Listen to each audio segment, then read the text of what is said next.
seeing these funky numbers like in Lehigh Acres, Bonita Springs. Our sensors are currently down, probably because of the strong winds that have been pushing through. So now this is what we can expect as we head into those overnight hours. Still going to have some powerful gusts moving through. That'll be the case through those early morning hours. That's why we're still dealing with the potential for some storm surge, because we have these strong onshore winds pushing on to our region. And then we will begin to see those wind gusts back off as we head into the late morning, especially as we head into the afternoon. Still going to be breezy, windy out there, but it is going to be a significant improvement by the time we head into the second half of our Thursday. Here's a look around 5 o'clock. Wind gusts backing off to the 20s and 30s across southwest Florida. So now we're going to check in with Chief Meteorologist Matt Devitt. Thanks so much, Nikki. As we are analyzing all the water levels that we have across South.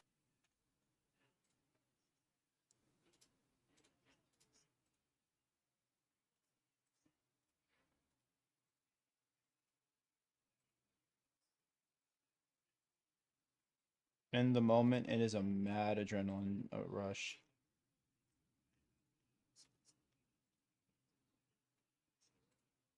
I wish I could have seen something today.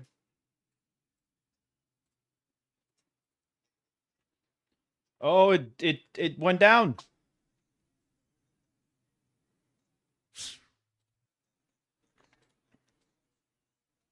Not that one. The trend for the water went down.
Please, grade on is at high point.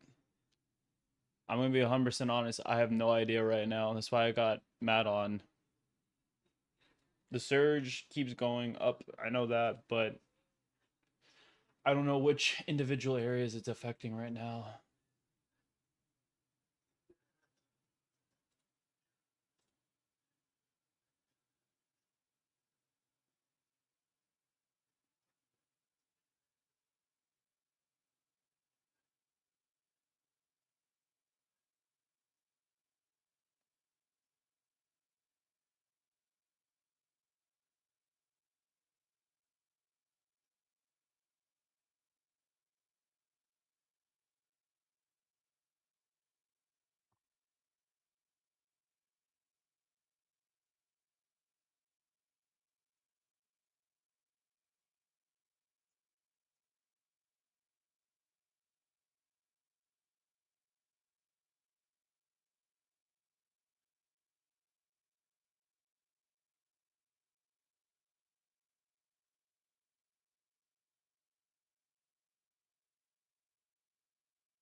Discord.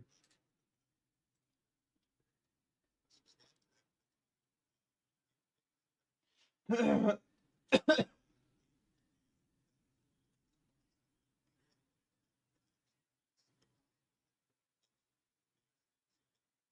the message is not going through. Hurricane memo. Hold on. I gotta get this.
Where is this?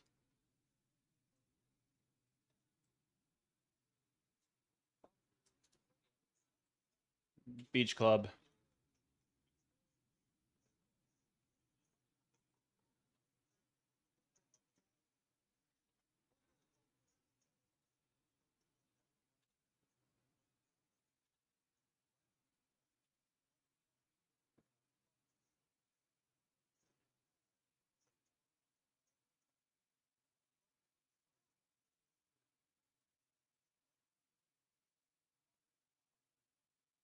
Fun.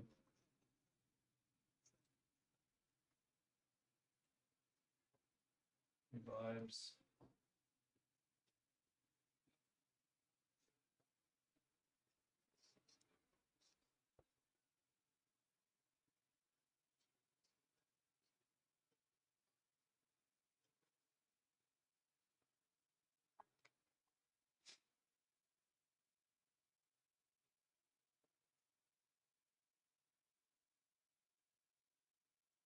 Cyprus, everybody. And this is going to be right outside of our studios here at Wink, and Palm Beach is flooded. That is the river. The waters are coming in. So that's a live shot. So if you were to say that again.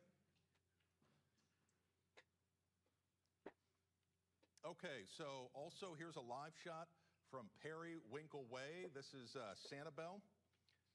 And then we also have Naples Park, Vanderbilt Beach, as well as the Turtle Club. And then we also have Punta Gorda. So that is the very latest. We will continue to get you those water level updates. In the meantime, let's toss it back to Chris and Lois.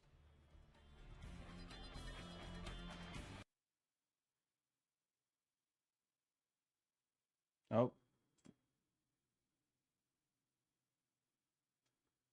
Okay. All right, I'll be right back.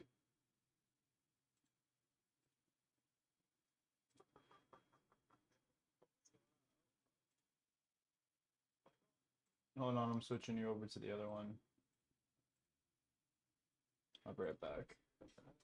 Wind is insane right now in Naples. No chance surge is going down. We'll see. If you got any videos, at me on Twitter. I'll try to get it up.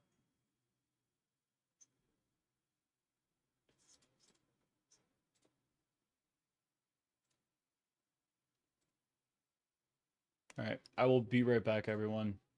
I'll continue to keep everything up.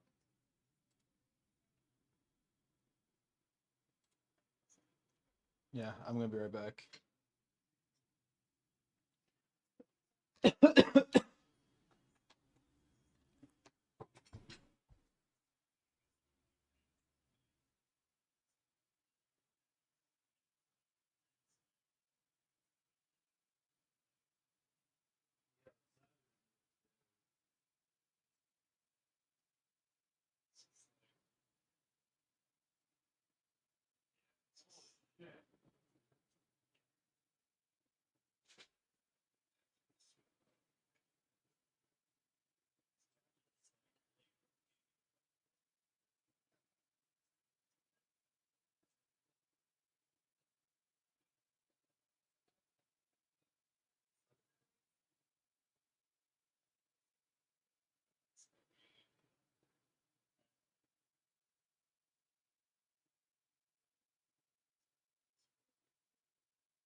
fucking nuts. Cat jump up. Let me go look in Michael, check your room and shit. And your cat fuck something up.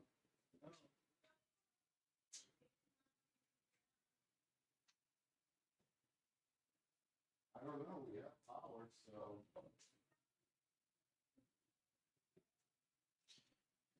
Oh man. All right.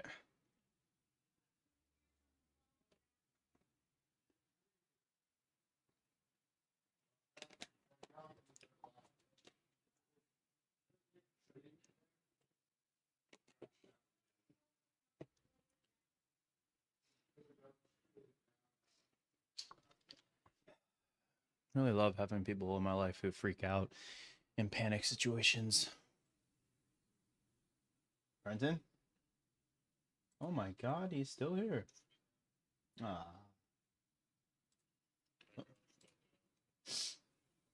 No, we continue.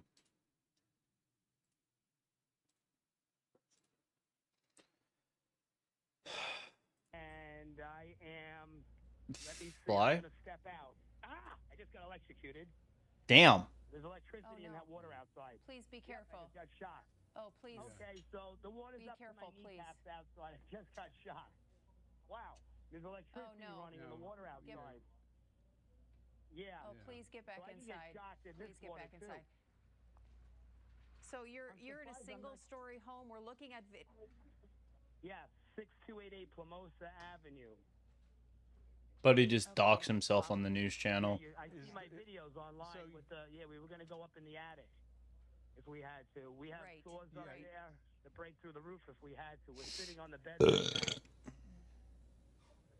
And we got the you dog shouldn't with the have to do that, but who's all with you? William, my wife, who's all with you? my dog, and myself. Third time I lost my house in 5 years. It's really bad. You're able to pump some of this water out as it's coming in? Yes, I've got 28 gallons per pump working off electricity. We still have electricity, but once that electricity kills out, I'm going to need to shut the main off to the house quick, run in the garage, and I have a generator 7 feet in the air aiming out the window so I don't get carbon monoxide poisoning, and then I can plug into that and keep pumping and get some electricity. And all the wires are hanging in the ceiling lights, so they're not dangling in the water. But we're getting close to electric outlets. We're getting close to electric outlets that are live right now in my house. And I need to maybe start looking. Right. You know what? I need... Oh, damn, I wish I had my rubber boots. They're in my trailer down at Tamiami Trail. Oh. Yeah, this is getting insult, crazy. Right? Oh, wow. Yep. If you've got a kayak in the garage, you know, I could kayak out of here. I know He's got a kayak. I got flashlights, but Well, you know, if it helps at all, William, the sheriff, we just got off the phone with the sheriff, and they are still operating. They are still running rescues. If you need help, you know you can call 911.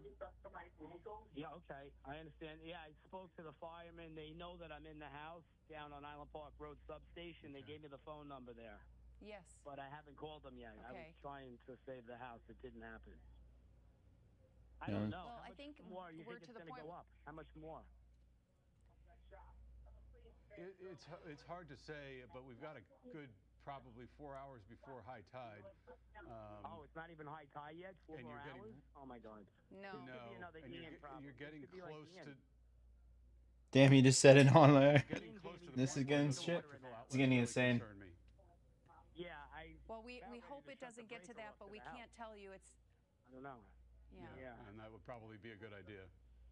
But I mean, I don't know, William. You got your wife and your dog. I mean, I think it might be time to go and check the house later when the water goes down. Yeah, and some current in the water. There's nothing more I can do unless I just turn the generator on and kill the electric and run out of here. But I can't run out of here. I'm going to have to pass, there's water in the road that I don't know if they have a truck big enough to get back here. It's deep water.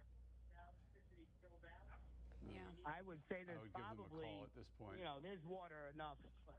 There's enough water that's going to get inside their truck, once they open the doors. All right. So it's pretty deep. Well, listen, William, You know, the sheriff's Amber, don't office. stand in The the sheriff's water. office has high water. Right, The they're high sheriff's water. office has high water vehicles. I think I would be calling. I would be calling it for sounds rescue like it's at time this to call point. for help. This is crazy. I can't All right, believe William. this happened. I thought we were going to get scathed. I thought it was going to go up a little higher. We'd get lucky. Flash flood emergency, dude. Oh shit. I'm in big trouble. No insurance. How no awful. Yep, because I couldn't have awful, insurance. William. We're so because sorry. The house was still under construction for 2 years because my insurance company went bankrupt. And I had to do it myself. So. Wow. I'm so sorry to hear all of that, but put yourself and your family first. Yes. And make sure you keep everybody safe. And the house will still be in the condition that it's in tomorrow. Yeah. But we want to make sure you're okay. Again. Everybody up and down my street last week pretty much lost their houses, and I got lucky by taping everything off. I saved it only an inch, and we sucked it all out with wet dry vacs, and I got lucky, and I finished the painting, and then this storm came, and that was the end of it. This is the third time. This is the third time in 5 years. This has happened to me, and I can't even go to work. I'm in this house more than I can go to work. I'm self-employed. So, you know, I got to keep fixing the house. I was living with cement walls, and it was horrible. I'll show you later when we meet up what happened to this house. I was in the house the last time, too. It was much worse. You know, the height of the water. Very dangerous. Right. My truck was completely underwater over the rooftop. So, William, can't imagine the stress that you're going under, but really what Chris mentioned earlier is just so important. Take care of you, your wife, and your dog first, and the house will be there tomorrow. Yeah, it'll be at the shell. The shell will be here. I'm sure so many people watching. They're watching. Yeah, I would shut the power off and call for help. Out there. Please. All right. Yeah, I am. This is crazy. The Gulf just dumps right out into this neighborhood. You know, all these streets back here, Coco's, Park Road, Plamosa, and the community back there. What is it called? I keep forgetting the name of it. There's a gated community right in the back. But they're bigger homes, 3 stories. Yeah, Tidewater Island. Yeah, that's it. Tidewater. Yeah, and the guy who stopped in my driveway earlier and told me, oh, it's going to be all right. He goes, it'll go up about a foot and we'll be okay, you know? I'm going to go check the front window. I'm not getting electrocuted. I'm walking through this water right now. Yeah. But I need to go look at the outlets because once one hits, then I'm going to get shocked. And some of them are very low. Please. Yeah. We're going to let you go now so you can get on the phone and call for help. Oh, yeah. Yeah, the water is coming up to the bottom of the windowsills. Absolutely. I'm going to shut the power down and get the generator going and call 911. Okay. All right. Thank you, William. Please, good luck. We're praying for you. So sorry to hear all that, but please do that. Yeah. Thank you very much. 3 times. There are so many people out there who have gone through 3 of these, and just feel for him. I absolutely feel for him too. It's going to flood. It's just a sad situation. It's just insult after insult. It's terrible. Yep. Terrible. And so I hope he calls 911. Okay. And I hope he gets help. So now let's go to Matt, because Matt, I know you probably heard part of that conversation, and he's wondering how long it's going to be for water really coming interesting, up on that's for Island sure. Park Road. How high is the water going to get? I think we've talked William into calling for help and getting out of there, but you know, there are a lot of people like him who are wondering, when are we going to stop? Well, we are seeing some areas where we're getting an improvement, and that does include areas in Collier County where Naples, the recent update was a lowering to about 4.9. So we were at 5.1. You can see that right there. And then now we are at 4.9. However, it's still rising in Fort Myers. We are at our current highest level of 4.3, and then the Myakka River is at 4.5, and the highest level is what it is at right now. And again, for a reference here, we are seeing some of our highest water levels in quite a long time. You know, Milton right now in Fort Myers, we're at our 3rd highest. You can see Helene for a historical reference, as well as Ian. We're about 3 feet short of Ian, and right now about half of a foot to 3/4 of a foot shy of Helene. But these water levels have not stopped in Fort Myers according to the most recent graph. However, in Naples, that is the one spot that has started to see a downward trend. So we peaked at 5.1, and now we're at 4.9. So that is a bit of an improvement. Let's take a look at the hurricane itself as it is working its way across areas of the I-4 corridor, Manatee County, as well as Sarasota County, as it is moving to the northeast at about 15 miles an hour. And I'll show you that the very latest stats here coming up. You can see around Tampa, Arcadia, all the way up towards Orlando, showers and thunderstorms, and the very gusty wind rotating around the core of this storm. Let's take a look at some of the first off, the stats. The stats right now, Hurricane Milton, we have the stats right now at, let's see, I'll move that back. It is right now 110. It is a Category 2. The pressure's at 958 millibars, pushing to the east-northeast at 16.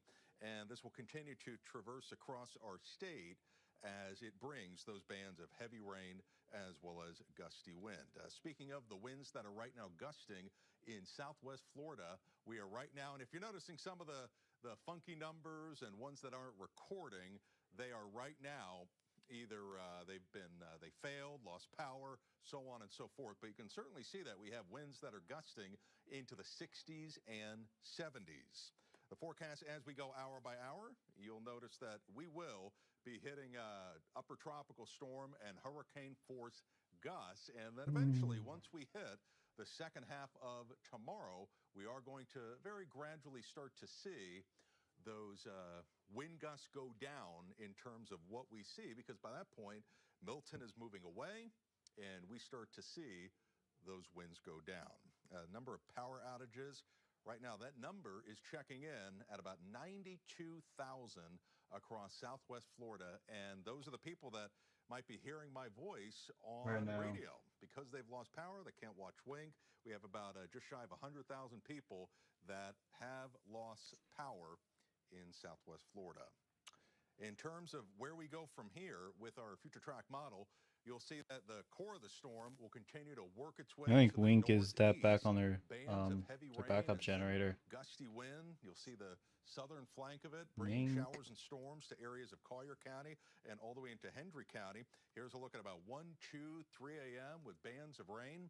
And then tomorrow, you know, we see the winds come down, mix of sun and clouds, but overall, the tide levels will still be elevated. And you will notice, just like with Helene, after the fact, areas of inundation that still kind of hang around.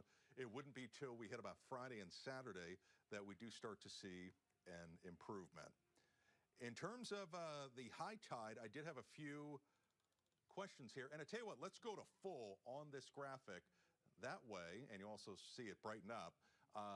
This is a look at when you had your low tide and when we are expecting the high tide. So let's take a good look at that. And high tide, 5:07 a.m. for Englewood. There's Charlotte Harbor towards Gasparilla Sound. Now, that doesn't necessarily mean that the water levels are going to continue to rise all the way towards these times. That's not the case, because as Milton starts to move away, we will be feeling less and less of an influence from that storm, and it also will be weakening. So I do not expect us to hit our peak at these high tide times, but this is basically just to show you the trend that we are going up in the short term, and then hopefully as Milton continues to weaken and we feel less and less of a pull from this storm, those water levels will eventually start to go down. So once again, that is the very latest from my end. We will do another update on the water levels here coming up. But in the meantime, let me toss it back to Chris and Lois. Anybody else lined up? All right, Matt, thank you very much. Yeah, people will be watching those tides very, very carefully as they try to figure out the situation near their property. I know a lot of people, just talking with friends and other people who are doing that remotely right now because they evacuated, because the houses that are most affected are going to be in evacuation zones, but trying to figure out the tides and based on what their cameras or whatever can still show. And knowing that just because the high tide is early morning, it doesn't mean that the water is going to continue to rise that long. Right, everybody's waiting for, like, when Matt in Naples was able to show a level off figure out the level off, and then you can maybe be able to figure out at least how you're doing a little bit without seeing it. Yeah, precisely. So there's a lot of flooding. We're going to show you some more video of flooding in Bonita Springs showing up along the Imperial River. We showed a picture a little while ago, then we got this one about 10 o'clock from a viewer who says this is the street right in front of her house. You know, and you can clearly see just water everywhere there. One of these areas that is clearly prone to flooding, and we're hearing from more people along the Imperial River now telling us they're having trouble. Yeah. We also have some great footage here with a great story behind it that we want to show you. It's an electrical transformer that causes a lot of fireworks in the middle of a storm. Maybe, yeah, we want to show that full so people can really see it. Named William sent it to us tonight. He says his app isn't working to tell his wife Olga, who's traveling overseas right now, that he is safe. So Olga, if you're watching us online, we want you to know William is safe. This location, by the way, is right off Country Club next to Vizcaya Prado Veterinary Office. But that was quite a flash on that transformer blow. Yep. Wow. Here's another one. So in Cape Coral. Clarissa Chun sent us this video. This is from Northeast 23rd Place. What's up, Dan? Oh my God, I apologize, dude. My throat. Oh, my voice keeps going. And this went on for 20 or 30 minutes. What's up? How's the surge by you, Dan? How's Briarwood doing? Chris. This time it was in Lehigh Acres. The video sent to us by another viewer right around 9:30 p.m. and you can't see anything until the transformer lights everything up in the foreground. You can see all the trees in the foreground. Wow, lighting up the sky. Some updated video of the storm surge on Fort Myers Beach at Jefferson Street. This is an area we've been following. This is the last picture we were able to get before it got dark, sent to us by a viewer at 7:15. An hour and a half later than the video that the same viewer, Joshua, already had sent to us, shows us how the water had risen in that short span of time. And again, you know, Fort Myers Beach, obviously one of the areas that we are most concerned about tonight. Most people obviously are not going to be there or anywhere near it, so we're trying to get you as much information as we can. Right, so in that vein, let's take a look at some picture of some flooding at Wahoo Willie's. I slept so long, we go outside now and check in the canal. Sounds good, buddy. At about 8:30 tonight, and you can you see missed the tornado outbreak. sandy water rising at that time. We haven't had an updated picture from that area since then, but we know that the water was rising at about 8:30. Yeah, let's get you an update on power outages. We can give you the main numbers that we have right now. From LCEC, the latest number we have is 85,000 customers as of 9 o'clock, and FPL, we're looking at about 110,000. So in our area, that's 200,000 households. That is a substantial percentage of the households in our coastal counties that are without power right now. And some of them were lost as early as the tornado outages that we saw this afternoon, but that was just a small minority of them. A lot of them have happened since then. Yeah, so we'll keep an as soon as we start to get information about that getting better, which probably won't happen until the storm is fully through, but we'll certainly let you know. This is going insane right now. Glow in the distance of what looks like a house fire. There you go. Sent to us about 10:15 tonight. They say this is in northwest Cape Coral. A frightening byproduct of these storms a lot of times, the fires. We'll try to figure out what the bottom line with that was. Firefighters were able to get it out, or what happened there. And we also have some roads that are flooding in Collier County. Wink News reporter Ashley French joins us with some video from My sister's in St. Dude, she's in St. Pete right now. Not the winds, bro. It's gonna be the surge now. Winds was today. We literally had damn, dude, the whole road's flooded.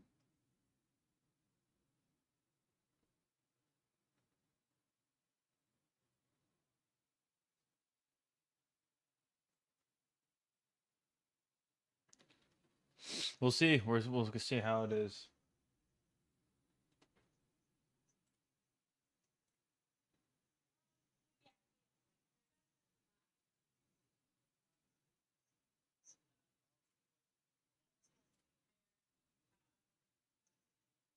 Damn, the backside's moving in.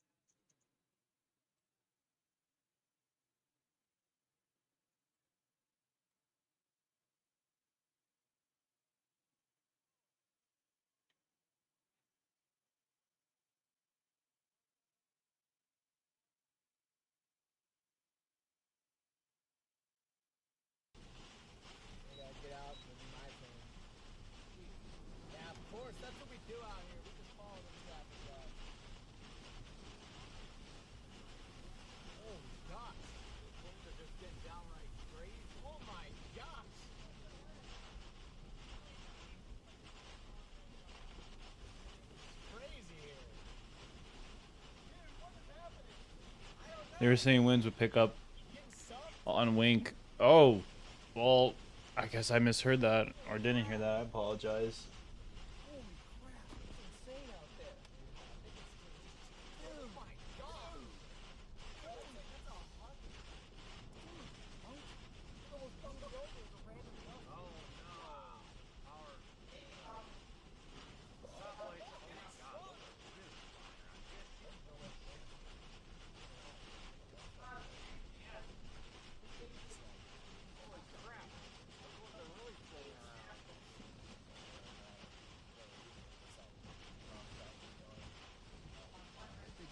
There's one right down here hanging. It's really going.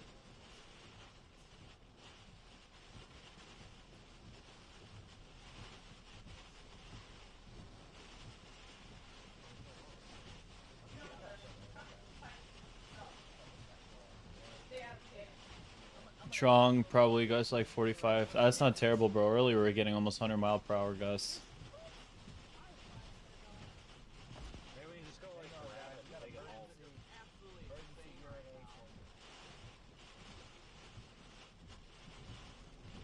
We mentioned it to you before. I know some people might be tempted now with the water rising to try to get there. Yeah. Not a good idea. And in Charlotte County, they want you to shelter in place. They want you to stay off the roads until it's safe. So if you are home, even if there's water, unfortunately, you're going to have to shelter there. Right, and their emergency crews were off the roads until the conditions improve.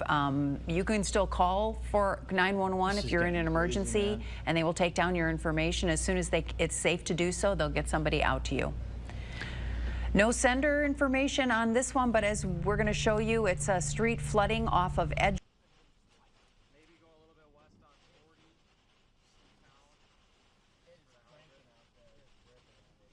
You can see how the water was at that point. We know it's gotten worse after dark, and we'll have to just wait for the sunrise to find out exactly how high it is, because there are some web cameras and some other street cams, DOT cams that the county is watching. But we don't have any specific details on how high the water is in this area at this time. No, but Port Charlotte has had so many issues all day, it's not surprising. Let's take a live look at our tower cam from our studios in downtown Fort Myers. And you want to look right in the middle, because that is supposed to be a street going from the bottom left of your corner to the top right. That's Palm Beach Boulevard. And you can clearly see the rippling of the water on the road. And if you look at the palm trees over, you can see the wind blowing. That is one of the most flood-prone areas of downtown Fort Myers. And, you know, work there every day, drive in there every day. A good rain in the summer will put that underwater, but you can see the river, which would be at the top of your screen, has clearly overflowed and provided the water that is flooding that street right now. Yeah, because you're looking at the street there, and then you see the tops of the trees, the shrub trees, and then that's a parking area, and then there's a secondary parking area, and it's all seems to have water in all of those different areas right now. So the water continues to rise there in downtown Fort Myers. That's the highest part of the area right there. So if that's flooded on that lot. All right, let's take a live look from Gateway. And I believe we have the story here where we are, and the story inland for a lot of you watching is really the wind and the rain tonight. Doesn't seem to be a lot of rain right now, so we can definitely hear the wind. Storm surge out here near the airport in a lot of these areas that are up 15 or 20 feet and 10 plus miles inland, you're not going to have an issue with surge, but we can clearly see the wind has not given up yet. And it's a good time to remind you, we're right near the airport. The airport is shut down. The airport will remain shut down until they notify the public that they are reopening. All the planes have been evacuated to other airports and safer areas, and it'll take a while for things to get back into place. So you'll probably, if you have a flight scheduled, Thursday, probably iffy. Probably not. Friday, no, Thursday they're still closed, right? They're going to be closed. Yeah, so Friday iffy at this point. Friday they may be bringing some planes back in, but check with your airline, because it's going to take a while to adjust and get things back to normal at RSW. All right, let's take a live look courtesy of Starship Adventures in North Fort Myers. Okay, this is not good. If you were watching us earlier today when it was light out, there was not water in almost every place that you see water in this camera. This is, let me see the address, Moody Road and Grenier Drive in North Fort Myers. There is a house where those trees are in the middle there, and what's supposed to be a driveway and a street. You can kind of tell by the electrical poles there that those are utility poles on the side of what's supposed to be a street. And you can see over by the Doppler 3X box there, you see that pile, that's debris that was in the street earlier. Oh, there you go. There you go. Okay, you can see it now. That was debris in the street earlier, and it's getting covered with water from surge at this point. Kind of floating away. So we want to check in with Chief Meteorologist Matt Devitt now, because water really is the big question for a lot of people as we go forward now. Yeah, that's right, guys. And what we're going to do here, we're kind of an interactive shot here in the newsroom. And what we're going to do is we're going to walk you through those water levels. And what we'll do is we'll show you a 2-box, and on one side is going to be the water levels as well as the high tides. And let's actually show you some of those water levels as they pop up, and you'll see that momentarily. So right now we are at 4.5 in Fort Myers and rising. Now, I just checked that sensor, and I do have an update. So that was previously, right now we are at 4.6. So the update here was at 4.5, now it's at 4.6. It is still rising in Fort Myers. Now, different story as we take you to Naples. You guys are going down. You guys are down half of a foot. You were previously at 5.1.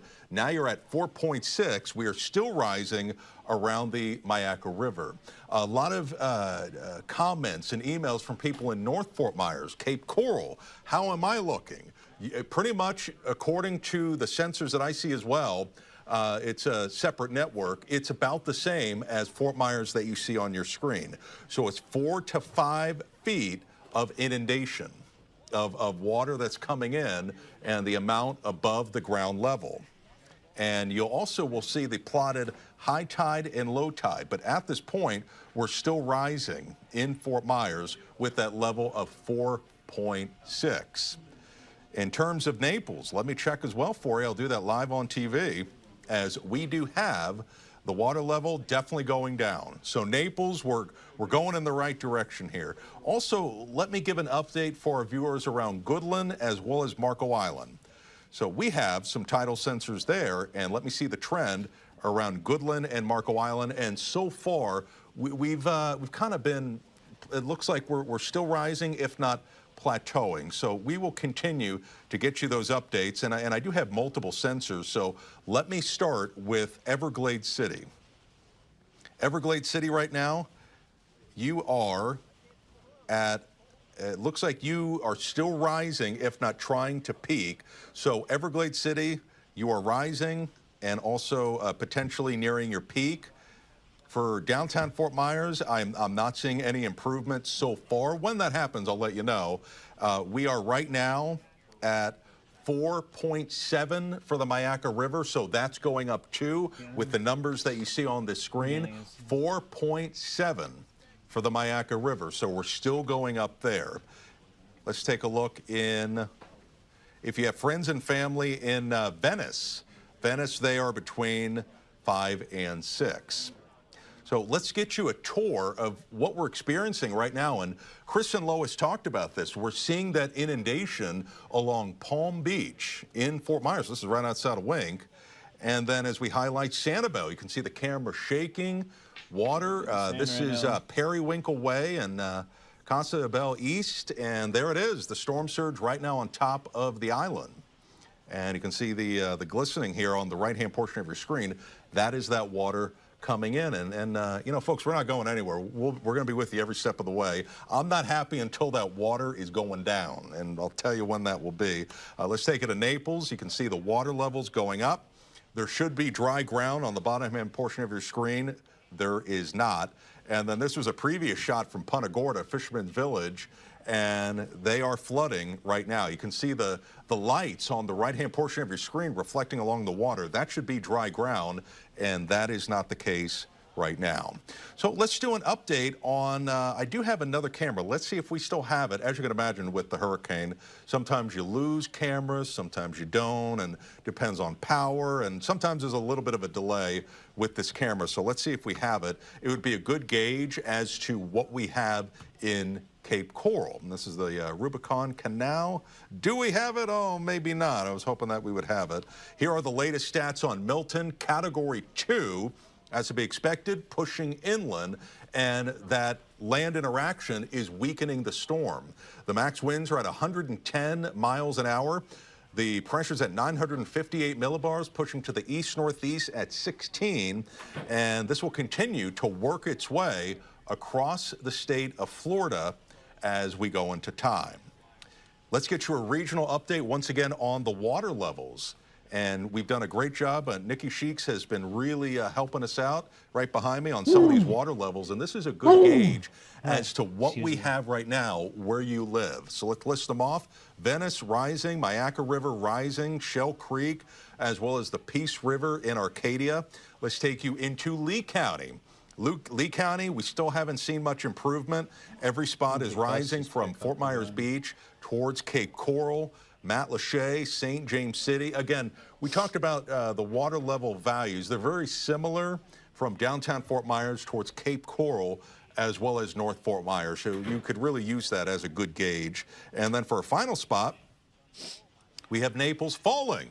We're still waiting around Marco Island and Everglades City. But as always, just like we had with Helene, you guys were so awesome with sending in emails and reports on your own of, all right, Matt, where I live, we peaked, we're going down. Or a different story. You know, Matt, I'm going up. Rising now. And, you know, when is it going to go down? If you have a report, let me know. And I would love to see it. I'll jot it down, relay it on TV. And that way, your report is a benefit to others listening right now. So that is an awesome, awesome way that we can help out our community. Because, you know, we have some sensors here and there, but nothing beats our Wink viewers. And you guys can go all the way up and down the coast to let us know the very latest. So here's the storm. Let's analyze it. It is still packing a punch with its strong wind over Tampa Bay, right now along the I-4 corridor. And what we're looking at, this is the radar analyzing winds that are upwards of, anytime you hit the purple category,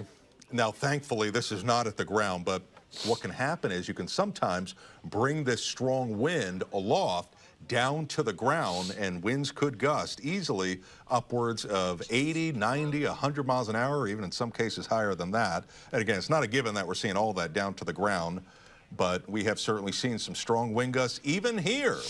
So aloft, we have those winds. Let's take a look here around Cayo Costa, Siesta Key, winds gusting right now upwards of 60, 90, 100 miles an hour, even though the storm has worked its way more down the coast. Here's that track of where it came from, where it's going to be heading. The white line has been its track, made landfall Siesta Key as a Category 3 storm, third hurricane landfall in the state of Florida for 2024.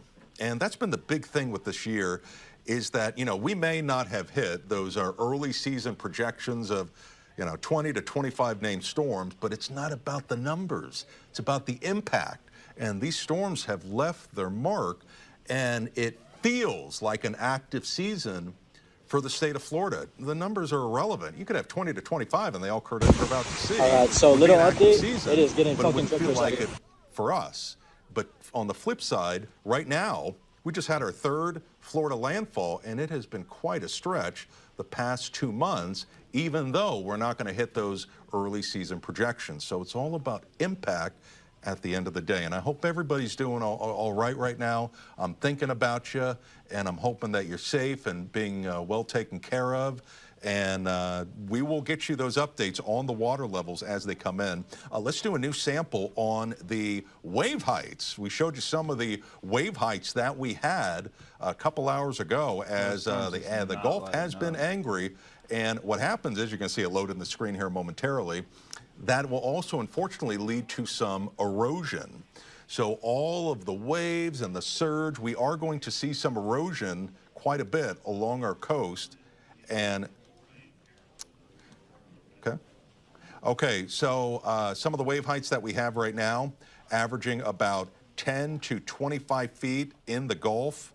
as we will, I'm going to do one more final update on the wind gusts, which right now, from the sensors that we have, and the others are malfunctioning, Punta Gorda's at 64, 63 for Englewood, and 63 is the current wind gust right now from Sanibel. But keep sticking with us, and I will get you those water levels every 10, 15, 20 minutes, and hopefully when you come back, I'll have some good news for you, and hopefully that your water levels are going down. Guys? We'll be hanging on your every word, Yes. listening for that, Matt. We'll talk to you in just a few minutes. Yeah. Thanks. Well, we're also keeping an eye on some of the power outages in our area, and we're happy to have Karen Ryan from LCEC joining us on the phone tonight. Karen, are you with us? I am. Hi, Chris and Lois. Good to talk to you. Good to talk to you, too. I know that you have had tornadoes and high winds throw you into some power outages in your area. Can you just bring us up to date on what you're seeing in the LCEC area? Yes, we are seeing like the majority of customers on Sanibel and Pine Island are without power. That was to be expected with the storm surge. And then Cape Coral is having a rough time of it, too, with the wind. We are hearing a lot of rumors about people thinking that we automatically turn the power off, but we don't. We let Mother Nature do that, unfortunately. So what do you think at this point will be the earliest that you'll be able to start restoring power? You need daylight, I would imagine, tomorrow. We don't always need daylight, but what we do need is for the winds to die down. And then can you explain to your customers how you target this? What do you, I know you have a procedure. What you do, you prioritize how you repair the power in our area.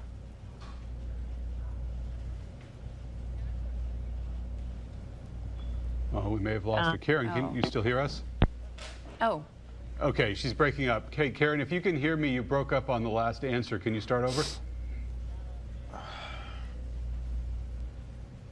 All right. Okay. We'll try to get this fixed because I know a lot of people will want to hear where this stands with the electricity. And she's worked for LCEC for so long, she knows the ins and outs of all of it. This is not her first storm. No, absolutely not. But, you know, when your power is out and tomorrow it'll be a sunny, warmer day and you want your AC back, it's difficult. Oh, Karen, great. Can you hear us? I'm back. Sorry, I lost the call. But I was saying we have that's all right. lots of line. Okay, we have lots of line workers on standby.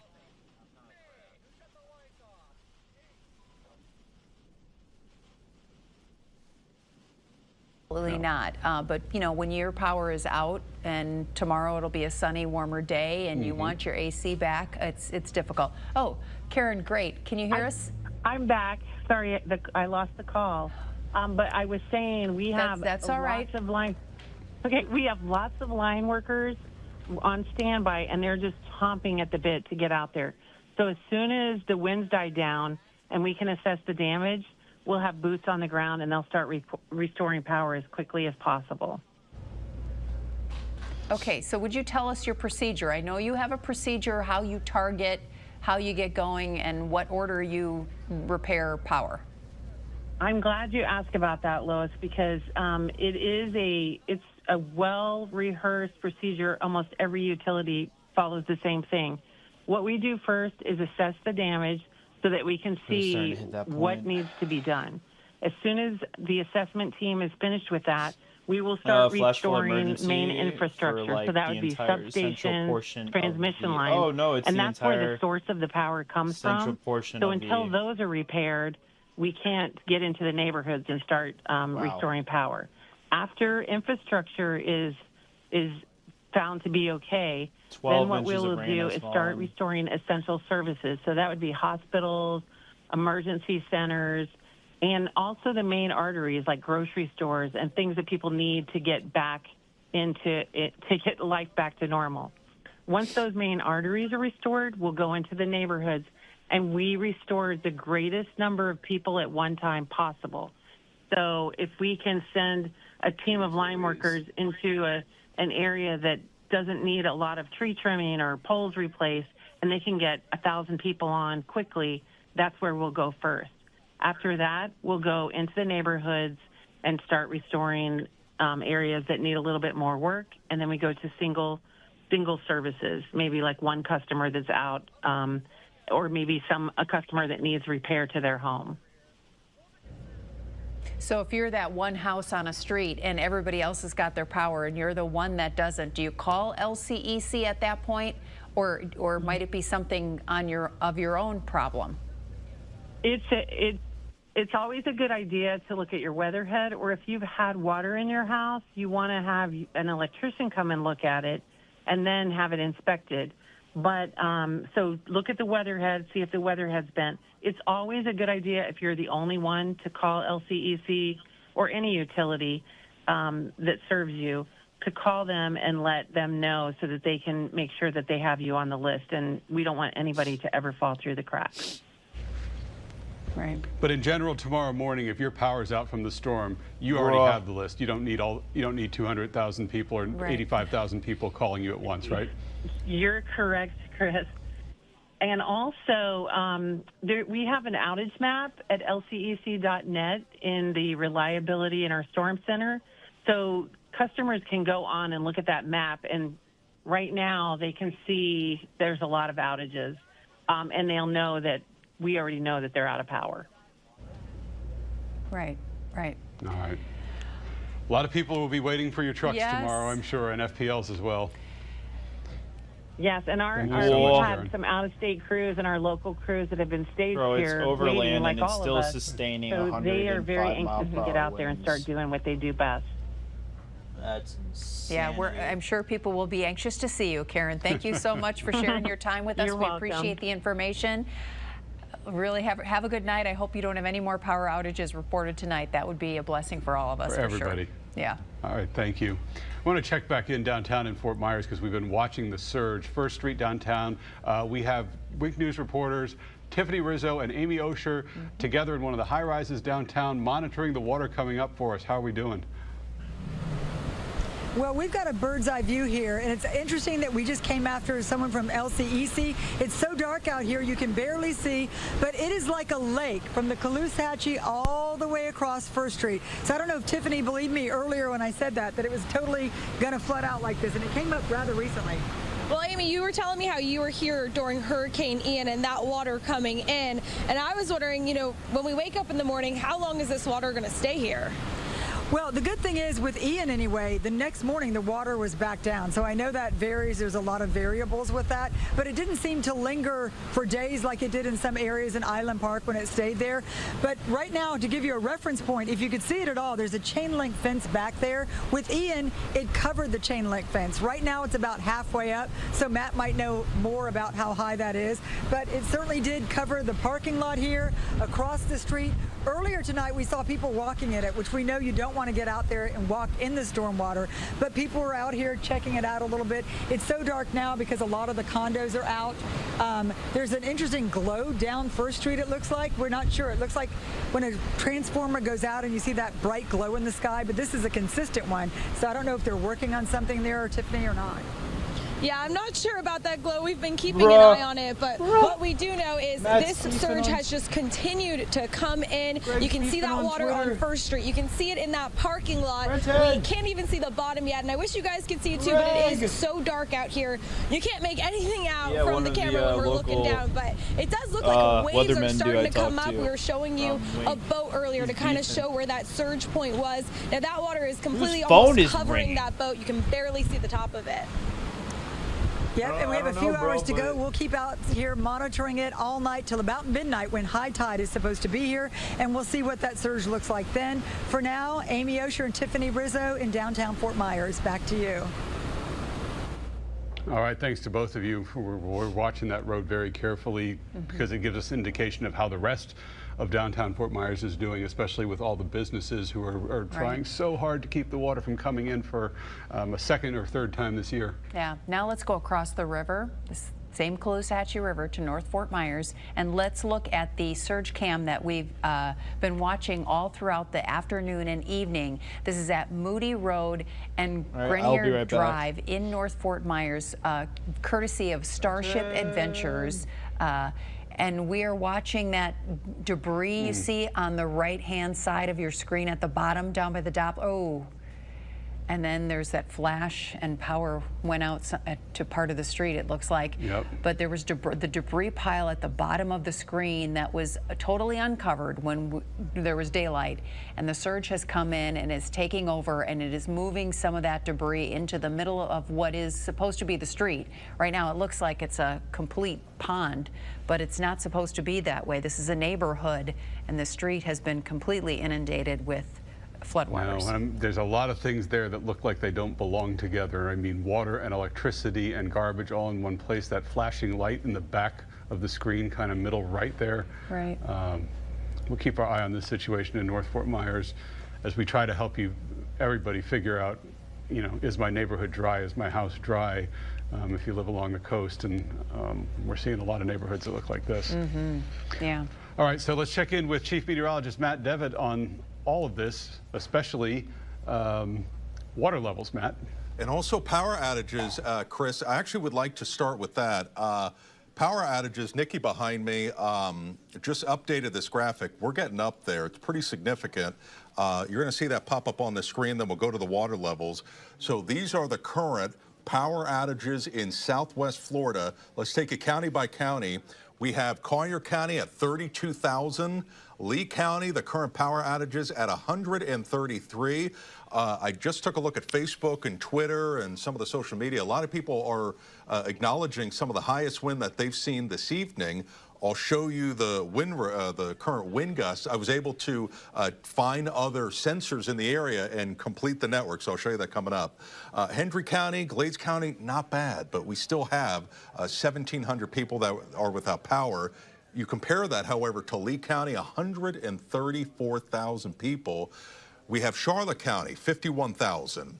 DeSoto County, 4,000. And then, as you can imagine, with the landfall, Sarasota County almost now approaching 250,000 people without power.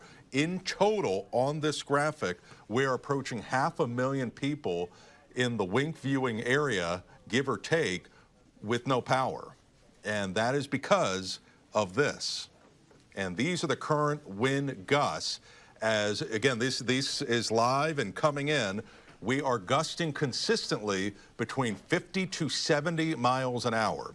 Not just seeing a gust here and there. We have been consistently gusting to the levels that you see on this screen. Lehigh Acres, 55. Babcock Ranch, 57. Arcadia, 61. Consequently, we are going to have some large tree limbs that are down or completely uprooted from these type of winds. Punta Gorda, brand new update, 71 miles an hour. That just came in.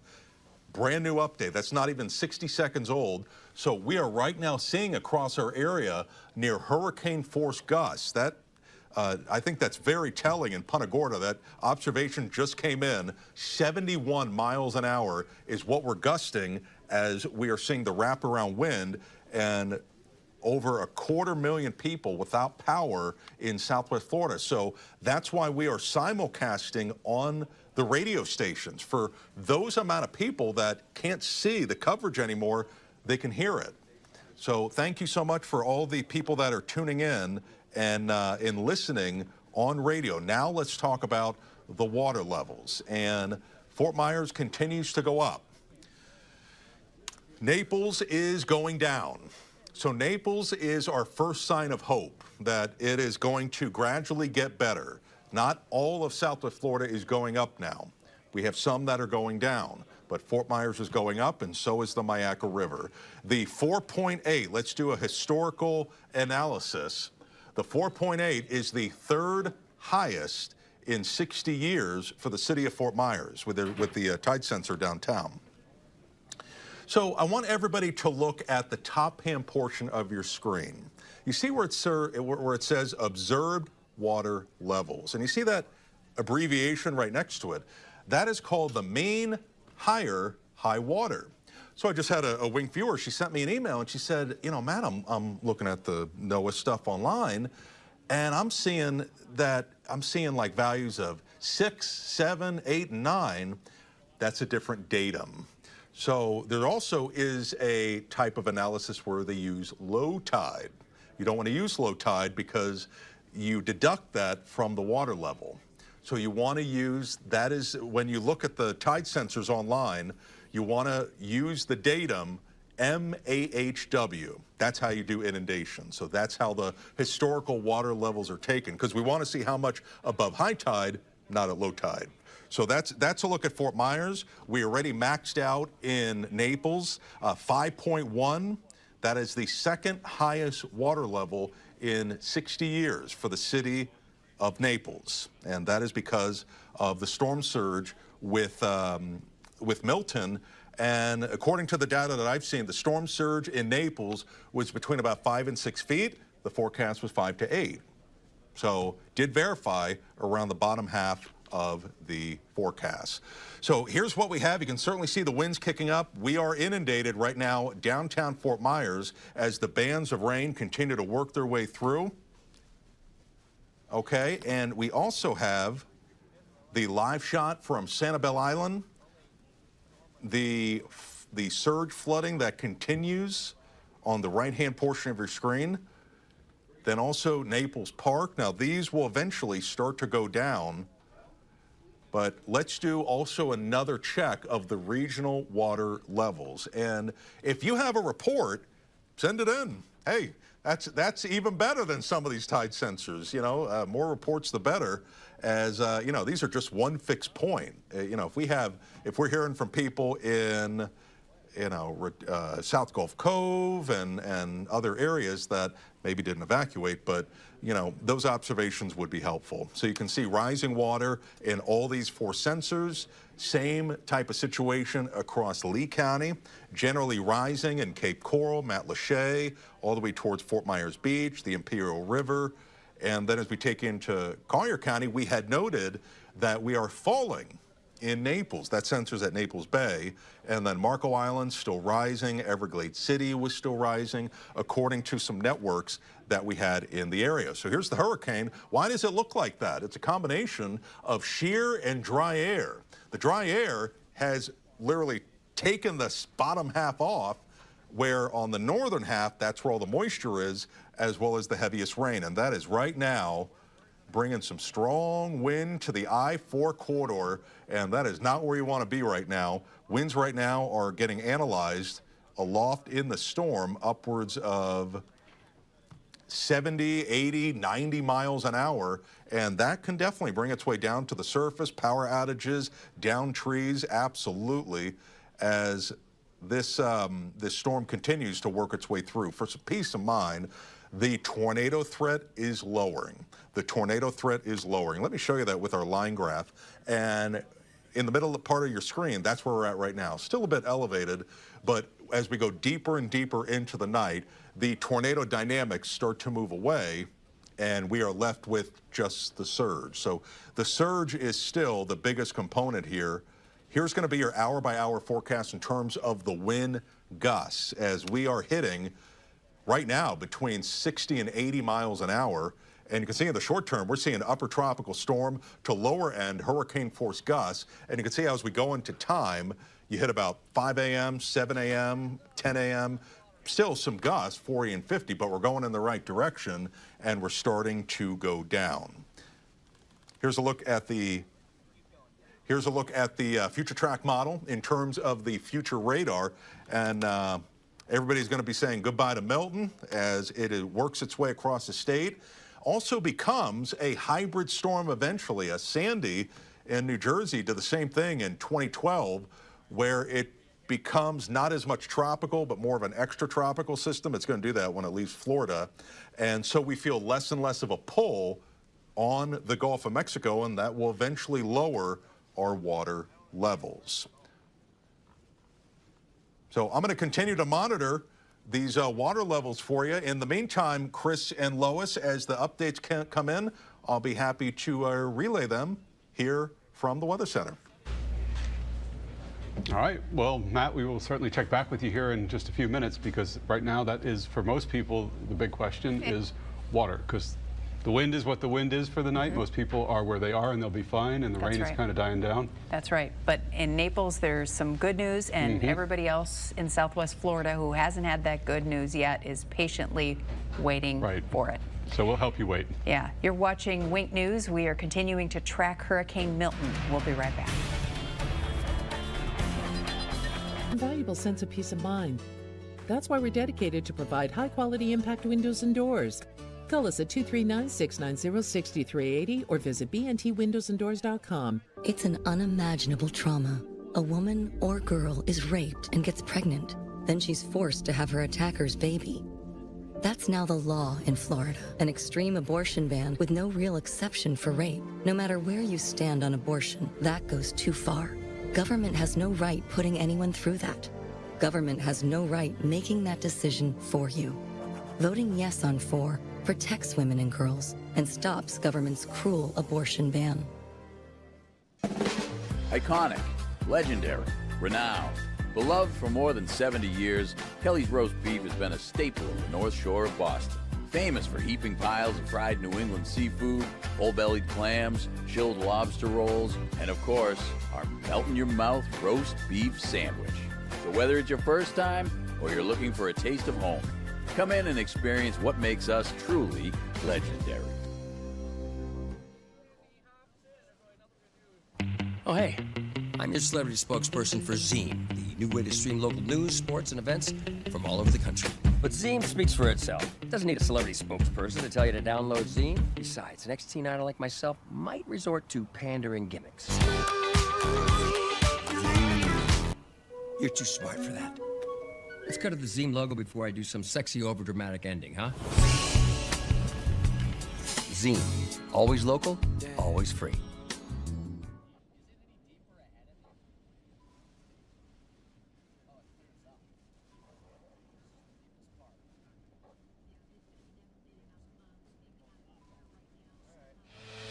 Peace of mind. Having Impact Windows and Doors provides an invaluable sense of peace of mind. That's why we're dedicated to provide high-quality impact windows and doors. Call us at 239-690-6380 or visit bntwindowsanddoors.com. It's an unimaginable trauma. A woman or girl is raped and gets pregnant. Then she's forced to have her attacker's baby. That's now the law in Florida, an extreme abortion ban with no real exception for rape. No matter where you stand on abortion, that goes too far. Government has no right putting anyone through that. Government has no right making that decision for you. Voting yes on 4 protects women and girls and stops government's cruel abortion ban. Iconic, legendary, renowned, beloved for more than 70 years, Kelly's Roast Beef has been a staple of the North Shore of Boston. Famous for heaping piles of fried New England seafood, full-bellied clams, chilled lobster rolls, and of course, our melt-in-your-mouth roast beef sandwich. So whether it's your first time or you're looking for a taste of home, come in and experience what makes us truly legendary.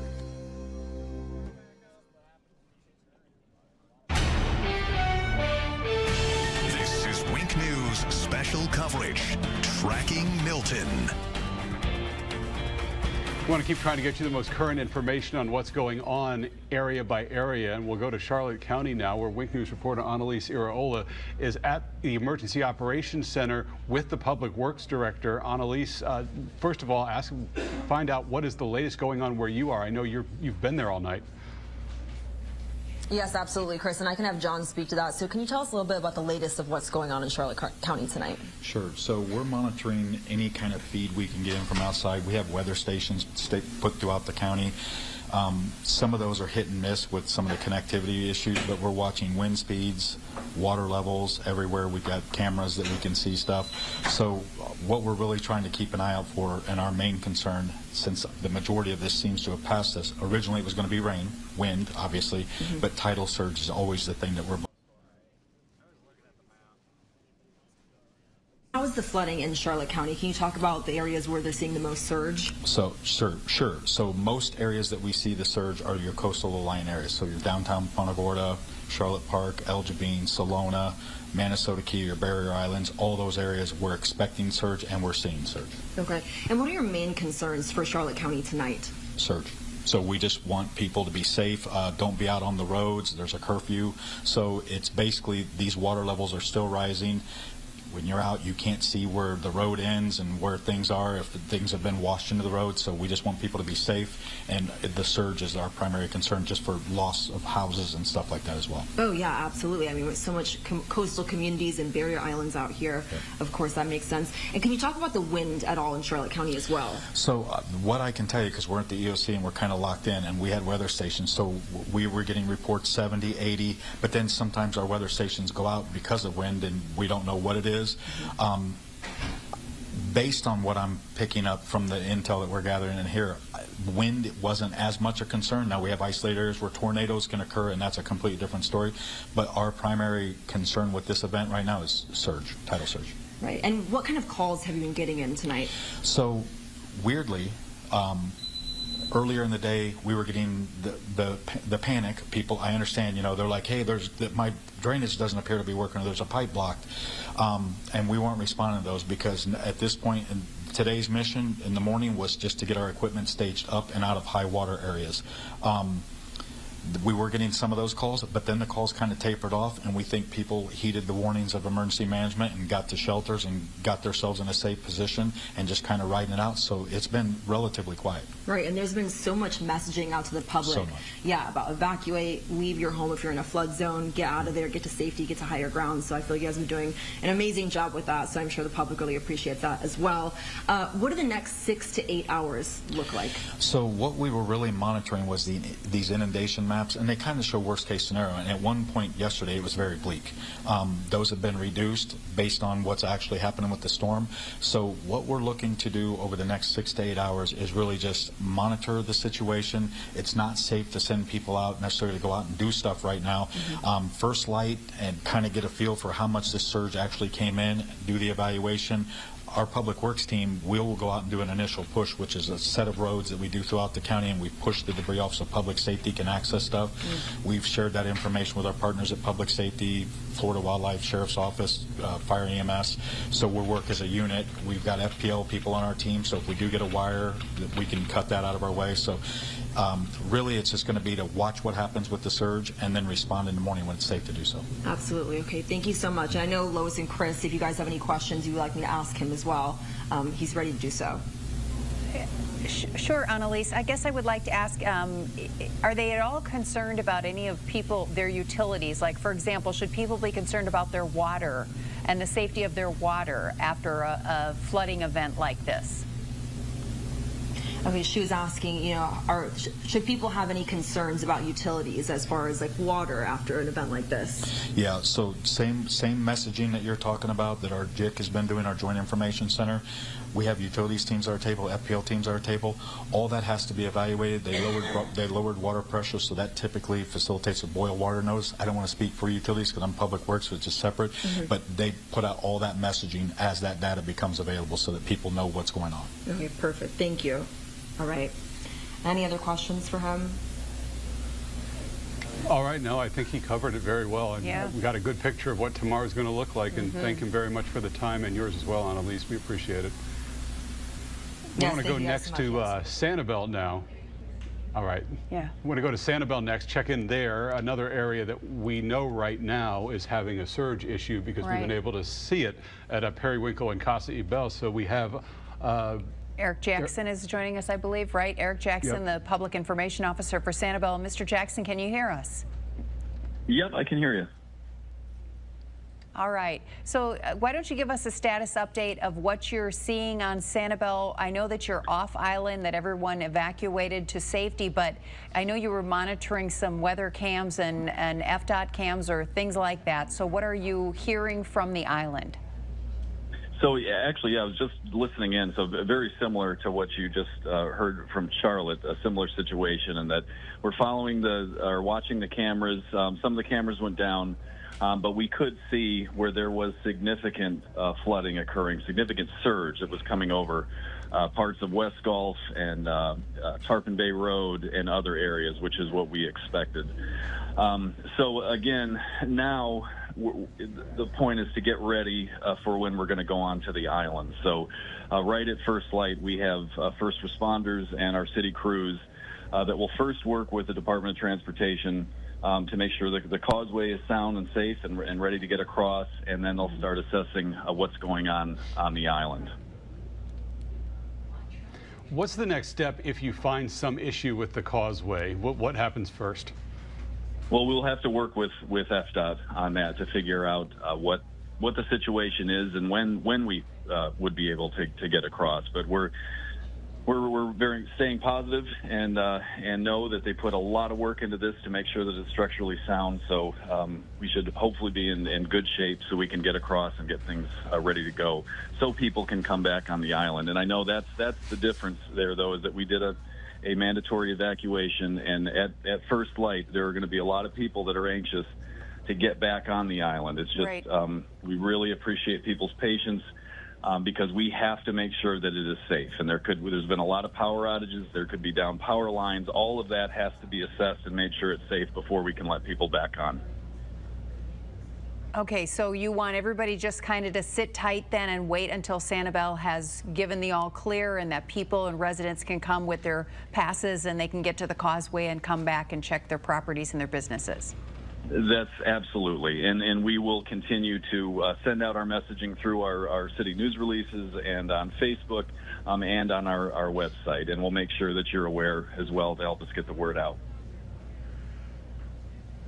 Did you have a lot of debris still laying around from Hurricane Helene on the island that you weren't able to clear, or that it was just too? What was the situation with debris? No, we did work with our contractor with WM to get extra trucks out to help with some of the debris that was out there. And we were working with contractors as well, because there was so much rebuilding going on to make sure that materials were secured and everything was in place, knowing what we could expect with this storm. Okay. No, we very much appreciate your time tonight, Eric. And keep us updated. Hopefully everything goes as smoothly as you are hoping that it will. Yeah, good luck tomorrow. Yeah, we'll be checking in to see how things go. Thank you so much for getting the word out, and we will check in the morning. All right. Thank Have you, a good Eric. night. Yep. I want to show you this time-lapse video sent to us by a viewer showing the rise of the water throughout the day and into the night. This is Naples along Gulf Shore Boulevard North, so it kind of takes you through the whole day. We got this about 10:15 tonight. Sped up like that, it kind of gives you a sense of just how much water there is side to side there, starting dry. Right, because it starts a little bit light and you can see it's dry ground, and then it's not. Yep, and hopefully they're in one of the areas that is getting better now. Receding, yeah, let's hope so. We also have some video sent to us from around 10:45 that shows floods on Fort Myers Beach near Margaritaville. Here you can see the water coming up, the palm trees, and you see some of the lines for where I would assume is where the tiki bar. You see where the tiki bar is, right? Right, so you can see the markers for marking off the pool area. So basically they're going to have to find the pool under there again, like they just did after Helene, and I believe it was 2 million pounds of sand for Helene. I think that's right. But they did it quick. Yeah, we'll have to follow up with them and see how everything held up at the Fins Up. At the Fins Up Club and at the restaurant in the building right next door and everything else. Right. So we have video of another transformer exploding in Cape Coral sent to us by a viewer about a half an hour ago. This was Island Coast High School, which is also a shelter, so it's important to keep track of how they're doing there. Dozens of clips and videos and pictures of transformers in the Cape and other places blowing. Very common in a storm like this for it to happen, but it's still startling every time you see it like that. It sure is, and then when things go dark, and then it pops back on. That's good. So they had the power there, unless it was emergency power, but it looks like regular power is working there, even though that transformer blew. We have video of a house fire in Northwest Cape Coral. That was sent to us about by a viewer. The house is fully engulfed and it's falling apart due to the flames. Just a terrible situation in the middle of a hurricane with the winds whipping like that, just taking that fire from from something to something that looks more apocalyptic. Right. Just awful situation for that homeowner in the Cape. Yeah, thank you all for sending these evening videos. We have video from a viewer showing flooding on Fort Myers shores. This is off of Bahama Avenue, this one we're going to show you next there. Just a water street filled with water. Again, Fort Myers shore is very susceptible to flooding east right around I-75 and Palm Beach Boulevard, but riverfront. This is also about a half an hour old, so we're getting a good idea of what's going on in a lot of these neighborhoods, and unfortunately a lot of it in the Lee County neighborhoods is water. We want to go down to Naples right now. We have Naples Fire Chief Philip Pennington on the line with us. Chief, can you hear us? Yes, go ahead. All right, well, we were just curious about, we saw some streets earlier before the sun went down that were flooding. We know there was water, and we know some of the water seems to be starting to recede a little bit, although I don't know how noticeable it is. What are you seeing in the city? Yeah, we still have a lot of standing water in a lot of the areas that typically start to flood during our normal rain events. It's starting to recede slightly, but it's actually kind of slowing down. Previously when we spoke with the National Weather Service, they said that the peak for us around here should be between midnight and 2 in the morning. So we're waiting to see what happens with the next high tide. When is your next high tide there? It's supposed to be, like almost 4 o'clock. Okay. So you got some time left. Have you had a lot of calls for emergency calls throughout this event, or have people been hunkered down and staying safe? For the most part, we've run a handful of calls, but for the most part, we haven't had to go out and do any rescues for people that were stranded in water. So that's a good sign. It seemed like people heeded the warnings to hunker down. You've had curfews in the city, right? So they're urging people to stay home, stay where they are? Yeah, we had a vehicle curfew. So, yeah, we pretty much tried to push the message out that we were expecting, some type of surge, and the best thing to do was, find someplace, inland and get out of the Zone A and Zone B. What kind of things concern you most about what could happen over the rest of the night, or what you might see tomorrow when the sun comes up? Well, it's hard to say. We're going to have to get crews out first thing as soon as the sunlight and start doing some assessments around. The biggest thing is to see what kind of damages possibly, especially on the beach side. That would probably be our biggest concern, is get down there early and see what type of damages we have and start assessing the area, and then just doing our regular searches to make sure everybody was out. After hurricanes, do you often get calls for not only things like fires, but do you often get calls for people who've injured themselves while they're trying to do repairs or cleanups or get their houses back in order? There's a lot of different calls that can occur. I mean, we'll see a lot of electrical calls for any areas where transformers have blown. As power starts to get put back on, we can start to see fires caused from that. And it's very common that during the cleanup or when people are starting to try and do repairs to start to see an increase in the injury calls. How about electric vehicles? Are you seeing a lot of battery issues and things like that because of floodwaters, cars that have been in floodwaters? Well, it typically doesn't start right away. It's usually later on, but it's definitely a concern. If people couldn't get their car to a higher ground, the best thing to do is to leave it outside and away from the building.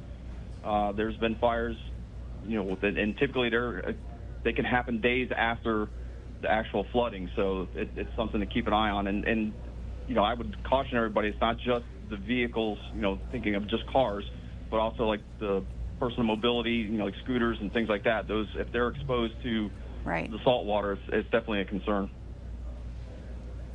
Okay, that's something to look out for. It's just something, the new reality with all the different batteries that are out in vehicles and things now. Yeah, and something when you're getting your house ready for the potential of water to really think about where these lithium-ion batteries might be. Right.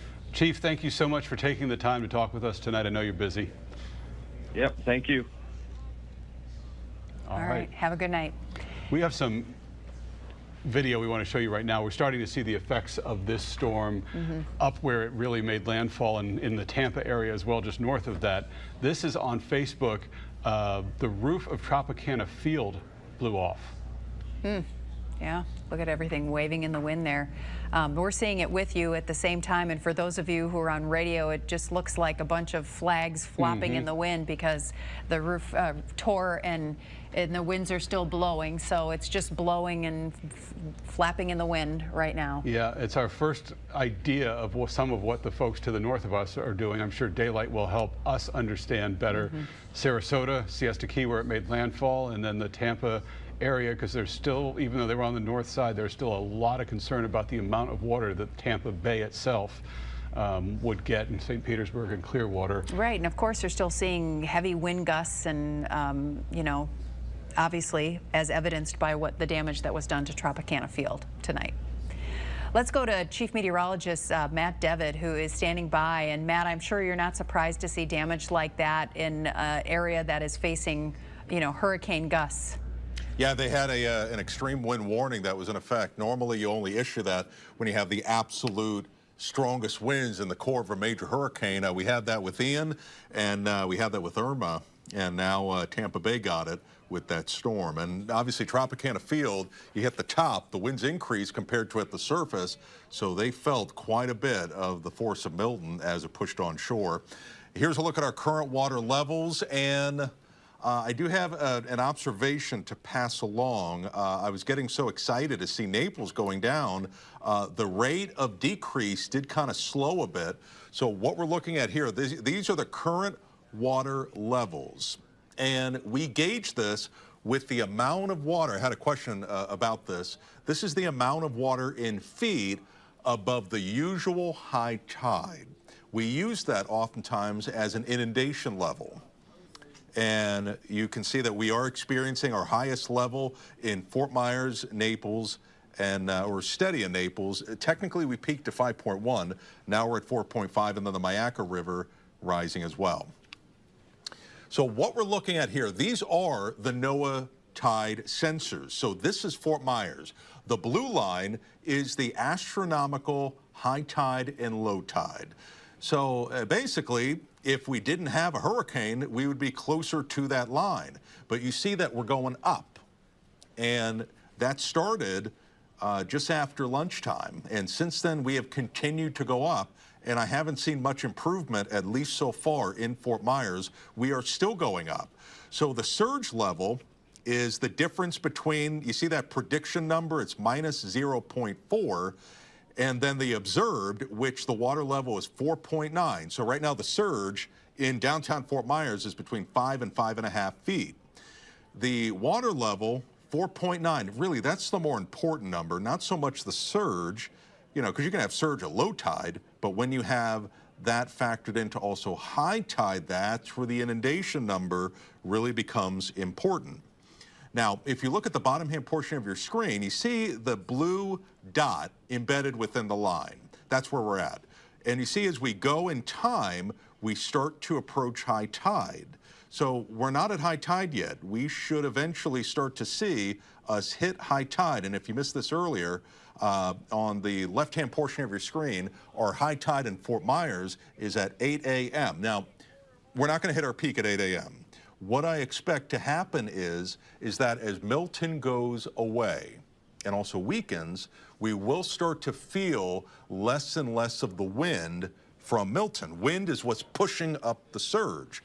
So we're not going to hit our peak surge at 8 a.m. I'm not expecting that. You're going to see some lingering standing water from what happens over the next few hours, but I'm not expecting our surge event to peak at 8 a.m. It likely will happen between now and 8 a.m. It's probably going to be overnight for Fort Myers, midnight to about 4 a.m. at the latest.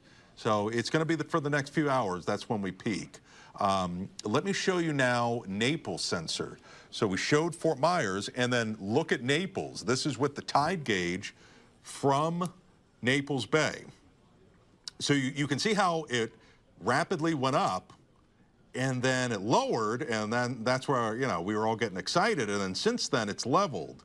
So we have to still monitor it. You know, again, I'm trying my best to give you some good news here, but we'll have to watch that trend for you. It did kind of steady itself, and that could be, in my opinion, you'll see that, look at the bottom blue line.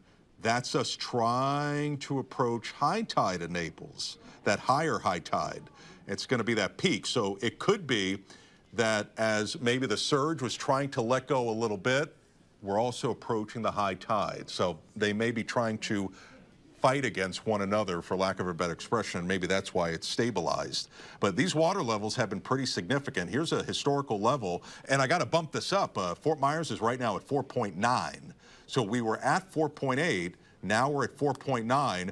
That means that what we're experiencing in Fort Myers is the third highest water level in 60 years.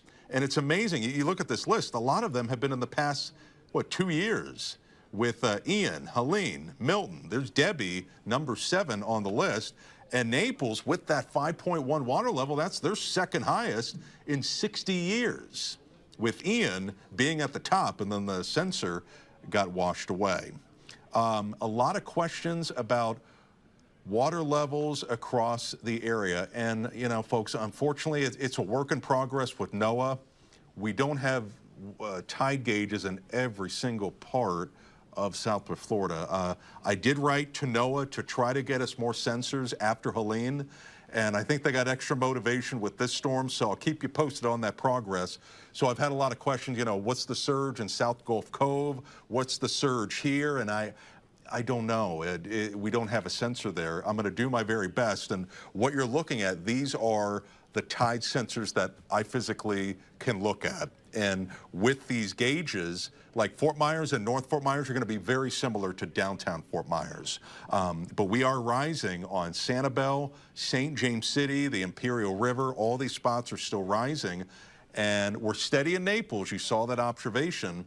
But we're still technically rising for Marco Island as well as Everglades City. Now, one of the ways where we can get help with what's happening a little bit more localized is you guys. You guys can help me out. I don't have sensors all across the coast, but if you have an observation that you're noticing, if the waters are getting closer to your doorstep, if they're going down, fingers crossed, that's where you can really help us out. And send me an email, and I'll relay it on TV. I'm happy to report that good news. You saw the wind damage to Tropicana Field. Here's a look at the storm itself, bringing those wind gusts well over 80, 90 to 100 miles an hour as the worst part of the storm. Look at that. Very lopsided, right? Well, what's happening is it's wrapping around drier air and eating at the southern side of the storm, very similar to what Irma did. Irma did the same thing in 2017, but very strong wind and heavy rain. Orlando's getting whipped pretty good towards Lakeland and all the way towards Tampa Bay. Now, for us, what happens is when you see these bands of heavy rain on the tail end, it can bring that stronger wind down to the ground and produce a lot of power outages. I've seen countless power flashes, even had that right outside of Wink. I think it's happened about 3 times. And that is the influence of our upper tropical storm force to even occasional hurricane force wind. Let's take a look at some of the wind observations that we have as of right now. So they right now are at 54 for Marco Island, 57 Bonita Springs. Hey, we're almost at 70 for Sanibel and Captiva, and a live wind observation from Punta Gorda, 71 miles an hour, all the way towards Port Charlotte. Babcock Ranch, 57. Look at Arcadia. That's a hurricane force gust at 76 miles an hour. Englewood's at 61, and we will likely continue with this type of wind for the next maybe hour or 2 and 3, where we kind of hit the brink of lower hurricane force. And then finally, and very gradually, now tomorrow morning will be windy, but not this windy that we're currently experiencing right now. So we'll try to take it down a couple notches. Now, consequently, and thanks so much, Nikki, for updating the power outages. You're going to see it on this graphic. This is the brand new power outage update in Southwest Florida. We have over 500,000 people that are currently without power. We have 32,000 across Collier County. We have 133, if not 134,000 across Lee County, 200,000 in Sarasota County. As you can imagine, that's where it made landfall. And then Charlotte County, that's been going up, 51,000, 1,300 for, looks like Hendry County, and 22,000 across Highlands County, where we also had, unfortunately, a very destructive tornado that went right through Lake Placid earlier today as part of one of the biggest tornado outbreaks that I've seen in a long time across the state of Florida, and especially Southwest Florida as well. So, Lois and Chris, that is the very latest on my end. Let's get you the very latest stats real quick. Before I toss it back to you, let me get you that 11 o'clock advisory, as if you missed it and you're just tuning in and just joining us, stats are 105. This is very typical. It's pushing inland. It's away from that source of energy, which is the water in the Gulf of Mexico. But it's kind of unraveling as well, and it will eventually transition to almost like a hybrid storm, an extratropical storm, as it moves away. But the wind field is still with us. Pressures are rising. Wind it's pushing to the east-northeast at 16. But Chris and Lois will take it from here, and in the next few minutes, I'll come back and hopefully have some good news on those water levels. All right, we'll keep checking back with you on that. A lot of people waiting on that, so we'll go as soon as you have something there.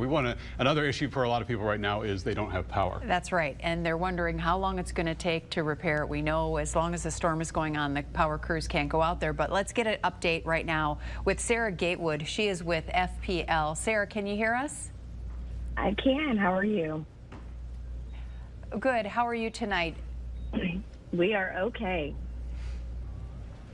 So give us an update, what you're seeing in terms of power outages in Southwest Florida. Well, you know, Hurricane Milton we're still right in the middle of it. So we have, a little more than 600,000 customers out all across Florida. That includes Southwest Florida as well as along the East Coast, the entire service area that we have. And we know those numbers will continue to change as Hurricane Milton makes its way across the state. So right now our focus is on staying safe and asking our customers to stay safe so that as soon as the storm has passed, we can get out there and get to work. How do you plan for a deployment in a storm that covers this much land area? So a big part of what we do before storm season is find different sites around the state where we can pre-position crews so that they're spread out in all the areas that we expect to see an impact from a storm, and they're as close as possible so they can get to work quickly. So in this case, we had more than 20 staging sites all across the state in Southwest Florida, all along the East Coast and North Florida, so that we have crews positioned and ready all across the state so that as soon as it's safe, they can get out and get to work. So what do you need from your customers? I know you have an outage map, so you know where large areas of power outages are. But what do you need from your customers in terms of if they have an outage, they're the only house on the street, should they be calling you? So we are able to see who's without power, as you mentioned, and we do have a power tracker map on our website where you can also pull up and see around the state of all the counties we serve, kind of what those numbers look like, and that's updated every hour. So you don't need to call us to report an outage, but if you feel like, if you want to call us to make sure that we have yours, or to your point, if everybody else on your street has their lights back on, but you don't, and you think we may not be aware of that, please feel free to reach out to us via the app, on our website, or via phone so that we can make sure we get your lights back on as quickly as possible. All right. In terms of, obviously there's going to be a big response up in the Tampa area, but people should know that you're deployed all throughout the entire area to handle all the problems that this caused, right? Absolutely. We will have, while it made impact in the Sarasota area, we will have crews all across the service area that we have. So we'll have, like I said, we already have a whole bunch in place already. We have more ready to move in once the storm clears and we see where we need the most help. I know you've been doing things with your infrastructure. Have you been seeing that pay dividends in terms of less damage when you have a hurricane like this come through? Well, every storm is different, so we don't know what Hurricane Milton is going to bring us, but what we do know is that the investments we've made in our infrastructure are helping us get the power back on more quickly. So while no grid is storm-proof and we will see outages, a lot of the investments that we're making allow us to get that power restored to those that can safely receive it more quickly.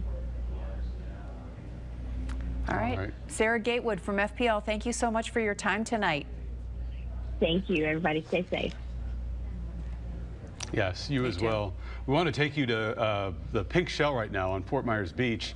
Live pictures as we keep monitoring the weather in the different neighborhoods where we have a good visual and you can see. And the story there is you can kind of get a sense of the wind as the rain and whatever else is flying by the screen there. It's been one of the big stories on Fort Myers Beach. We're clearly also monitoring water levels there, which is hard to do from this. Right, and what we're looking at is the stairs down to the pool.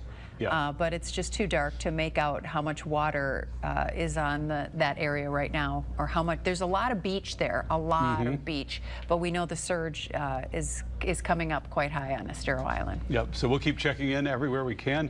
Meanwhile, you're watching Wink News, continuing coverage, tracking Hurricane Milton. You're watching the Weather Authority. We'll be right back. Savings just for Prime members.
My favorite part of chat is reading through all the advice that they give. Have they been giving us advice? Oh yeah, I was reading through it. Everybody has it. Everybody says we should be doing something different. It's my favorite part of chat. Whenever there's a problem, everybody in chat has the perfect solution. And it's always there'll be 20 different solutions and every one of them will be completely different. No two alike.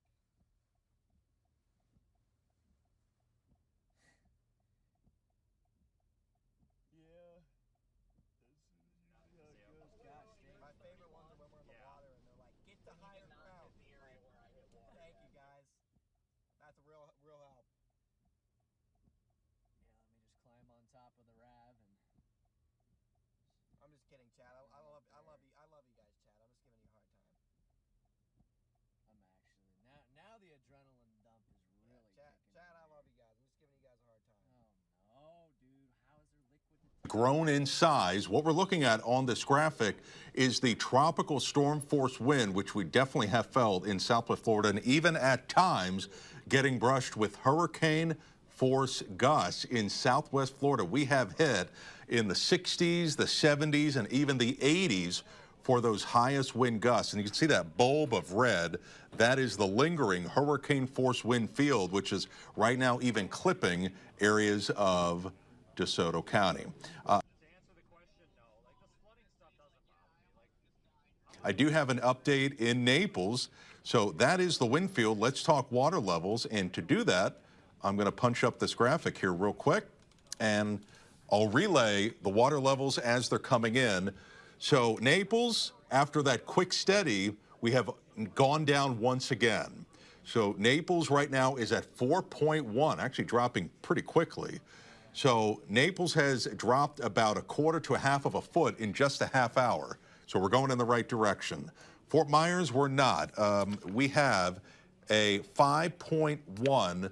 We're at now 5.1 in Fort Myers. We're still rising, and we're still rising for a good amount of Charlotte County. So areas of Collier doing better. I'm also getting on my phone a lot of updates from our Wink viewers. You guys are so good. You're so good. You're sending me updates and how you doing, and of course I'm just glad that you're doing okay in most cases, and others, if you're not, let us know how we can help. But you guys have been sending me updates where you live of your surge levels, and we are now at about 5.1 in Fort Myers, and we're at 4.5 for Naples as well as the Myakka River. And I do expect us to continue to see, even after we hit our absolute peak. You got to factor in that we will have lingering inundation. Now, the water is just not going to go all the way back into the Gulf. We're going to have spots with high water into tomorrow morning, just like we kind of had with Helene, which, by the way, in Fort Myers, that 5.1 is an important number. That is what we hit with Helene. So Fort Myers is already at the Helene level, and they haven't stopped rising. So that's a very interesting observation. Let's talk about some wind. These are the current wind gusts that we are experiencing in Southwest Florida. 69 for Sanibel, 74 Arcadia, that's hurricane force gusts. 71 for Port Charlotte as well as Punta Gorda. 57 Bonita Springs, and 60s still lingering around for Englewood and Northport, and 50s for Lake Placid. LaBelle, 49. And starting to see maybe a little bit less wind for Everglades City, but you guys are still occasionally hitting those tropical storm force levels. Let's take a look across and these are very preliminary, but these are some of the highest gusts locally. Northport, 80 miles an hour. Punta Gorda Airport, 79. And we will continue, as you can imagine, to update these values as we go throughout the night. So this is very preliminary. Most of our area has, I would say, been gusting between 60 to 85 miles an hour. That has been generally the good rule of thumb with a lot of these reports. So if you're wondering, hey, when does the wind go down? When is it going to get any better? The wind gusts are expected to lower. And you can see right now we are gusting upper tropical storm force to lower hurricane force. That is right now. That's 75 is what our computer model is showing. If you are listening to me right now on radio, and if you've lost power, if you're just tuning in and just joining us, 500,000 people are without power in Southwest Florida because of this wind, which is expected to very gradually lower as we approach around sunrise, still gusting into the 40s and 50s, and then much better as we hit tomorrow afternoon and tomorrow evening. So we can really see the difference here from the start of this bar graph all the way to the end. So I do expect less wind as we hit the second half of tomorrow, and it makes sense. Milton would be weakening and starting to move away. The tornado potential also is lowering. Let's take a look at some of the live cameras that we do have. Let's take a look at downtown Fort Myers. This is a live shot outside, and you can see the inundation. There's Palm Beach. Okay, and we actually do have a phoner that Chris and Lois are going to take with a business owner in downtown Fort Myers, likely experiencing all this flooding from the Caloosahatchee. All right, Matt. Yeah, we believe we have Cal Bruno. Bruno's of Brooklyn on the phone. Hi, Cal. Can you hear us? Yes, I can. How you doing? How's the restaurant doing? Well, thanks for asking, Chris. Thankfully, these precautions that we took, we went ahead and installed a water dam, and it seems to be holding up. Currently, it really all depends on how much more water we'll be getting inundated with, to be perfectly honest. Right. We saw that the system that you put out there, we're keeping our fingers crossed for you. We know that you've been trying to get your new restaurant open and that Helene set you back a little. I mean, what's in your mind right now? What's in your heart? So to be honest, you're absolutely right, Lois. Helene did set us back. We did get some water on the inside. We got about 6 to 8 inches or so. It really depends on what part of the restaurant. So we were days away from completing the renovation at that point. So that set us back about a week. And so then we had this forecasted, and we said we weren't going to take our chances. We're going to do our best to go down swinging, of course. And what's going through my mind is lots of prayers tonight, that's for sure. I think we might be close, and it really all depends on Matt's feedback there, but I think we might be close with the high tide. We still have a few more inches of relief there before the water rises up above the water barrier, and then we have another barrier that we created right up against the building. So I think it would have to be a real long, prolonged flooding period from this point on to experience water inside the building, but we'll be praying and keeping our fingers crossed for sure.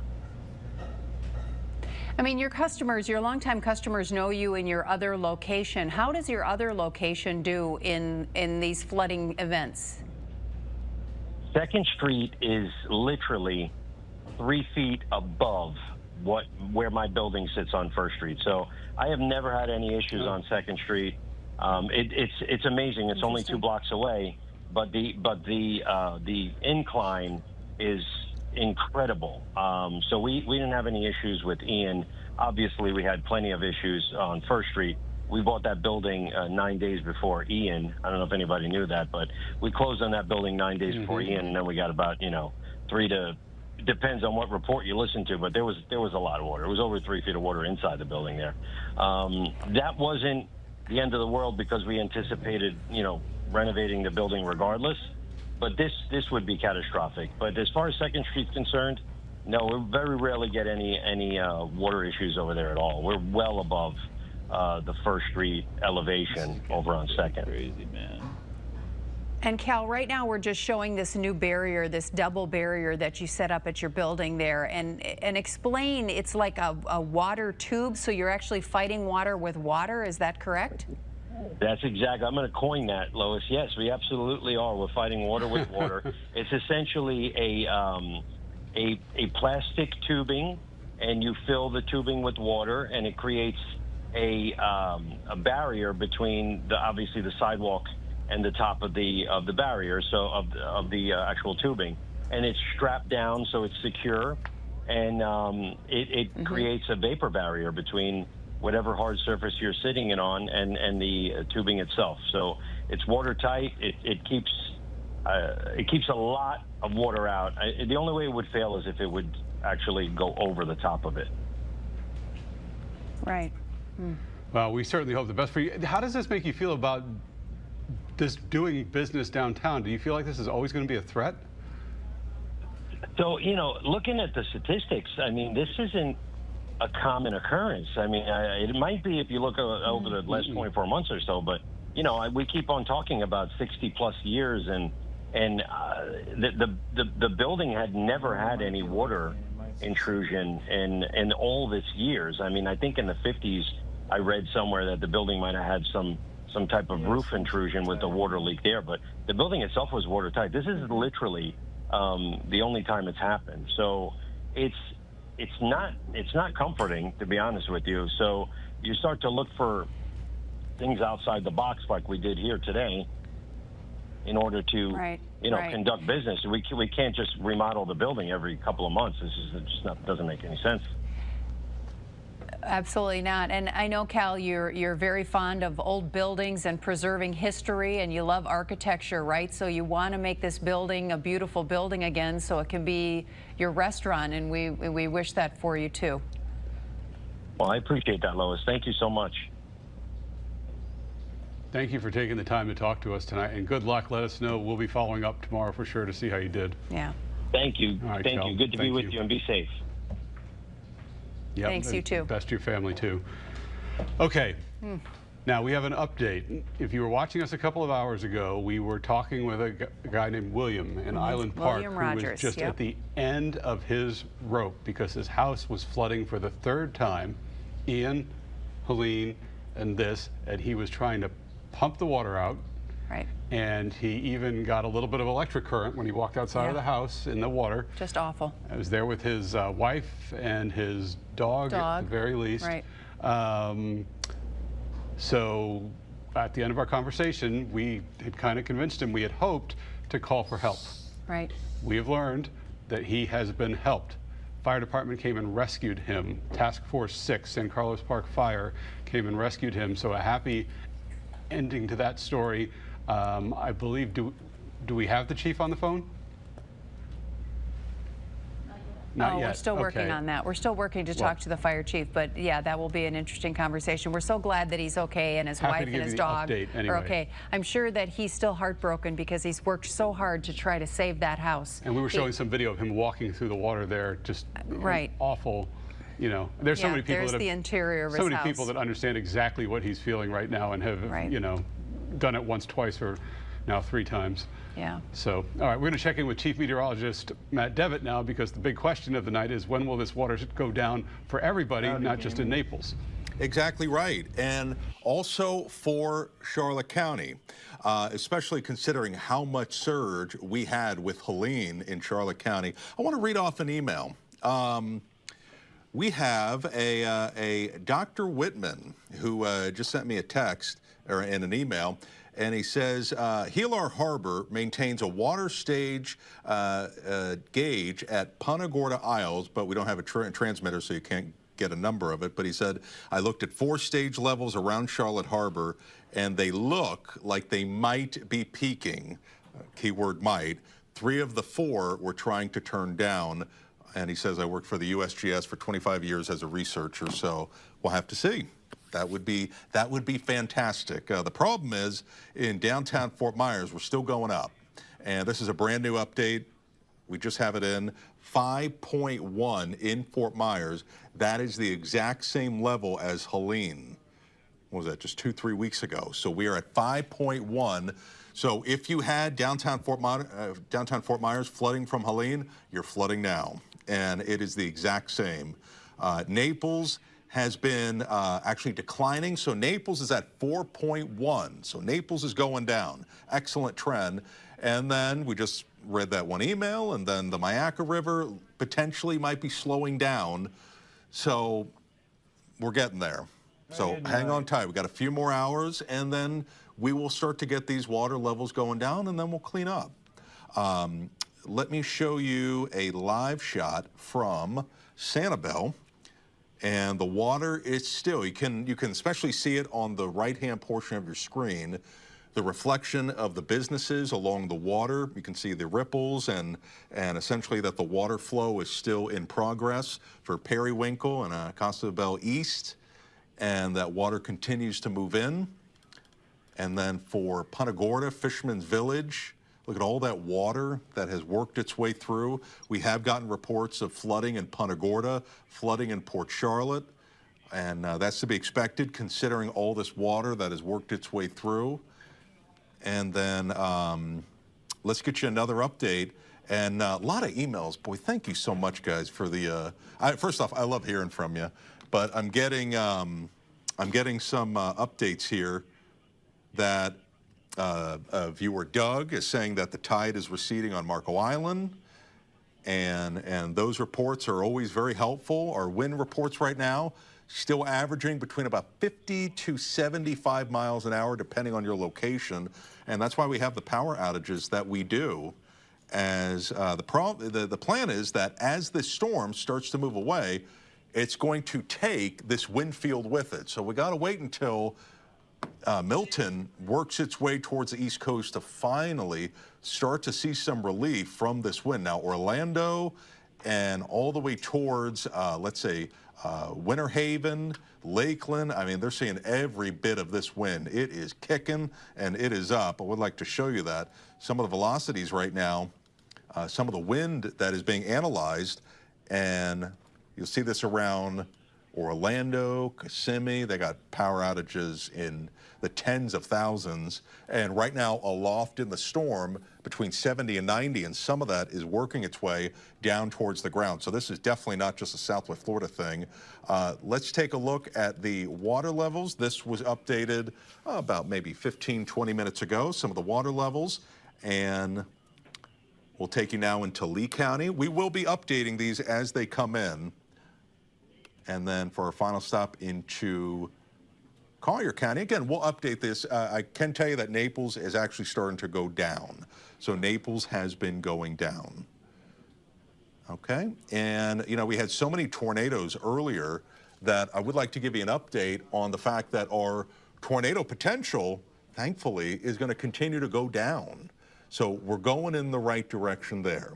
So make sure to stick with us. What I'm going to do is I'm going to toss it back to Chris and Lois, but when we come back to our water level update, I'm going to show you those tide graphs and those lines, and you can see at home what we have. And it's going to show when we're going up, when we're going down, and we'll go through that. And, you know, one of the ways that we analyze our surge and our water levels is with this. And when we oftentimes have our most amount of storm surge, you got to factor in several dynamics. The bigger a storm is, man, the intensity, as you can imagine, the higher wind, the lower pressure. If the storm is moving so slow, just like Ian, you know, it was, you know, it was snail's pace as it moved inland, I mean, and it allowed the water to just pile up. Too, that they've had to stop also, the shape of our coastline from Sanibel to Fort Myers Beach to Bonita Beach, the way that we have the curvature of our coastline, that allows water to pile up. Also, the angle of approach, the continental shelf. You know, what is that? You know, basically, you go 30 miles offshore. Fort Myers snail's pace as it moved inland, and it allowed the water to just pile up. Also, the shape of our coastline from Sanibel to Fort Myers Beach to Bonita Beach, the way that we have the curvature of our coastline, that allows water to pile up. Also, the angle of approach, the continental shelf. You know, what is that? You know, basically, you go 30 miles offshore Fort Myers Beach, it's 100 feet deep. That's pretty shallow, considering that if you go 30 miles offshore of Miami and Fort Lauderdale, it is 2,500 feet deep. And the reason why that is important is it's easier to push up water in Southwest Florida. It's because it's shallow. It's like trying to push something heavy up a hill. Is it easier to do it with a gentle slope or with a steep slope? This is Miami, this is us. And it's easier to push water up into Southwest Florida. Also, we got to factor in full moon, new moon, as well as high tide. So this is my checklist of when I'm forecasting and analyzing surge. This is what I normally look at, and there are just so many dynamics that we do have to take a look at. Here are the stats on, we should get a brand new update. It probably just came in, midnight update, and the weakening continues. It's still at 100 miles an hour as a Category 2. The pressure's at 966 millibars and pushing to the east-northeast at 16. And eventually, this will be working its way into the Atlantic Ocean as it becomes what we call extratropical. As it no longer gets its energy from the warm water, it starts to get it from the atmosphere, and it no longer will be a tropical system. So in the back, is it cool to talk to, or you want me to toss it to the anchors? Okay, we have Russ and Amanda. And they are going to get you up to speed with the very latest on what we have. And when you come back to me here in the Weather Center, we'll do an update on the power outages. And also, I'll take those line graphs with the water levels and get you the very latest update. Guys? All right, Matt, thanks. Yeah, good morning, Matt. Glad to be with you this morning. You know, Category 3 now. And a little bit of celebration that we didn't get the direct hit that many feared, but we still have a long way to go because the surge is still the major concern as we go into this midnight to 4 a.m. time frame. The surge, the high tide, all issues that are going to still affect us. So the eye has passed, the eye has now gone over land, and now what's left is the wind, and someone really turned up the wind machine because it's been going all night long, and that's going to continue for the next couple of hours. But we're going to be with you every step of the way, just as we have been. Matt's going to still be there, and Amanda and myself are going to work with you all night long. So if you're anxious and you want to stay up and watch it with us, please do. We invite you to stay with us because all your friends here at Wink are going to be with you step by step throughout the evening. You know, Russ, I think some people were anxiously listening to a phone interview that we had with a man earlier tonight who was in Island Park, William, and he had his home flood for a third time. It flooded with Ian, it flooded with Helene, and he was flooding again. But Chris and Lois just shared the good news that he has been rescued from his home. And joining us now, I believe we have the San Carlos Fire Chief on with us. Dave Cambereri, thank you so much for being with us. Can you hear us okay? Yes, I can. Basically, the outer all right, bands so are take us through it. Give us an idea of how this all happened, and thank you so much to your team for helping this man out. Yeah, most definitely. So what transpired was we have a regional USAR Florida Task Force 6 team here in our county, and they were staged here at the command post in San Carlos Park. And members of their team were watching William give his interview, brought it to our attention that there may be some people in need of rescuing at the end of Island Park Road. So we gathered our high water vehicle, put some members of the Florida Task Force 6 USAR team on board, went down, made contact with them, and we've successfully removed them from the area, and we're delivering them to the Alico Arena. For you guys, how challenging was that? Was this a difficult rescue, or was it fairly routine when it comes to these types of rescues? I would call it more fairly routine. The biggest challenge was the depth of the water for our normal apparatus, so we used a higher water vehicle to gain access to them, and then we removed them. So it's just the flood waters at the end of that area. As you know, it borders Mulock Creek, which we tend to get a lot of water from when we have these types of incidents, and Island Park has been known to have some deep water during these weather events. So I would say it wasn't over challenging, but it was definitely a need for these individuals who needed to be removed from the elements and brought to safety. Yeah, and you alluded to it that it wasn't just William, but some of his neighbors perhaps. Can you tell us about that? From what I understand, they removed 2 people and a dog. They made contact with 2 people and a dog, and they were successfully removed, and then we're working on getting them transported over to the Alico Arena. Did it seem like other people who were in the area maybe left and went ahead and evacuated, or were you able to get a sense at all for whether there were other people still in their homes near William? So I couldn't personally give you that information. I wasn't on the actual rescue, but I do know that many of our residents that are in those low-lying areas did heed the warnings that have been put out for the evacuations of Zone A and B and heeded that. So there were a few people that didn't, and you know, that's what we're here for, to try and get them out as long as the weather permits us to do so. At what point do you, make the call? I know that we have tried to drive home so many times when we were telling people to evacuate that there comes to be a point in time where it's unsafe for your firefighters to go out and respond to people. So what are kind of the thresholds that you all go by when you're making these decisions? Throughout the county, most emergency response agencies, we utilize the 45-mile-per-hour sustained winds. So as you know, we've been getting gusts above that, but as long as our sustained winds are less than 45 miles an hour, we use several weather vane devices that we have located throughout our district on a few of our fire stations to help us determine if those winds are within that threshold. And then if the need is there and we're in the parameters, we'll go ahead and make the rescue. How many rescues have you guys made this evening?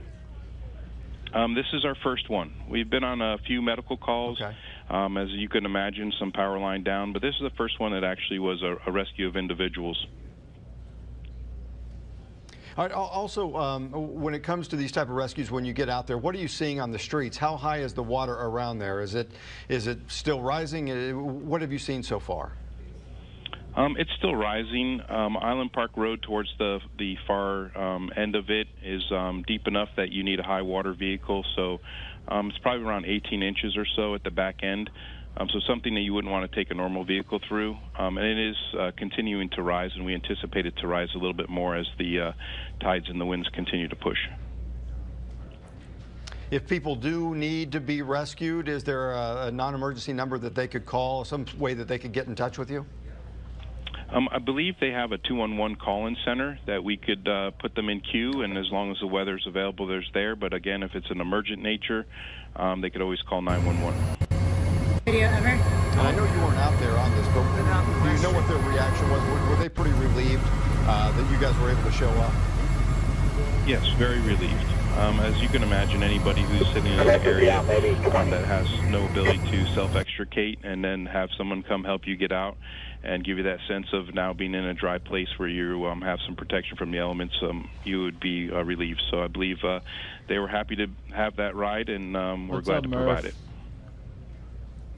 Yeah, and unfortunately, they're going to have a mess to deal with when the storm passes and everything, so we feel for them, but we're so glad and so thankful to your team for rescuing them and getting them in a safe, dry place. Yeah, it was our pleasure, and that's what we're here for. All right, well, thanks for your time tonight, and good luck with the rest of the evening for whatever comes over these next several hours. Thank you so much. Thank you. All right, right now we want to check in. We've been listening to the public information officer out on Sanibel. This interview about an hour old, so let's listen in for the update from Sanibel. So why don't you give us a status update of what you're seeing on Sanibel? I know that you're off island, that everyone evacuated to safety, but I know you were monitoring some weather cams and FDOT cams or things like that. So what are you hearing from the island? So actually, I was just listening in. So very similar to what you just heard from Charlotte, a similar situation, in that we're following or watching the cameras. Some of the cameras went down, but we could see where there was significant flooding occurring, significant surge that was coming over parts of West Gulf and Tarpon Bay Road and other areas, which is what we expected. So again, now the point is to get ready for when we're going to go on to the island. So right at first light, we have first responders and our city crews that will first work with the Department of Transportation to make sure that the causeway is sound and safe and ready to get across, and then they'll start assessing what's going on the island. What's the next step if you find some issue with the causeway? What happens first? Well, we'll have to work with FDOT on that to figure out what the situation is and when we would be able to get across. But we're very staying positive and know that they put a lot of work into this to make sure that it's structurally sound. So we should hopefully be in good shape so we can get across and get things ready to go, so people can come back on the island. And I know that's the difference there, though, is that we did a mandatory evacuation, and at first light, there are going to be a lot of people that are anxious to get back on the island. It's just, right. We really appreciate people's patience because we have to make sure that it is safe. And there's been a lot of power outages. There could be down power lines. All of that has to be assessed and made sure it's safe before we can let people back on. Okay, so you want everybody just kind of to sit tight then and wait until Sanibel has given the all clear and that people and residents can come with their passes and they can get to the causeway and come back and check their properties and their businesses. That's absolutely. And we will continue to send out our messaging through our city news releases and on Facebook and on our website. And we'll make sure that you're aware as well to help us get the word out. Did you have a lot of debris still laying around from Hurricane Helene on the island that you weren't able to clear, or that it was just too? What was the situation with debris? No, we did work with our contractor with WM to get extra trucks out to help with some of the debris that was out there, and we were working with contractors as well because there was so much rebuilding going on to make sure that materials were secured and everything was in place, knowing what we could expect with this storm.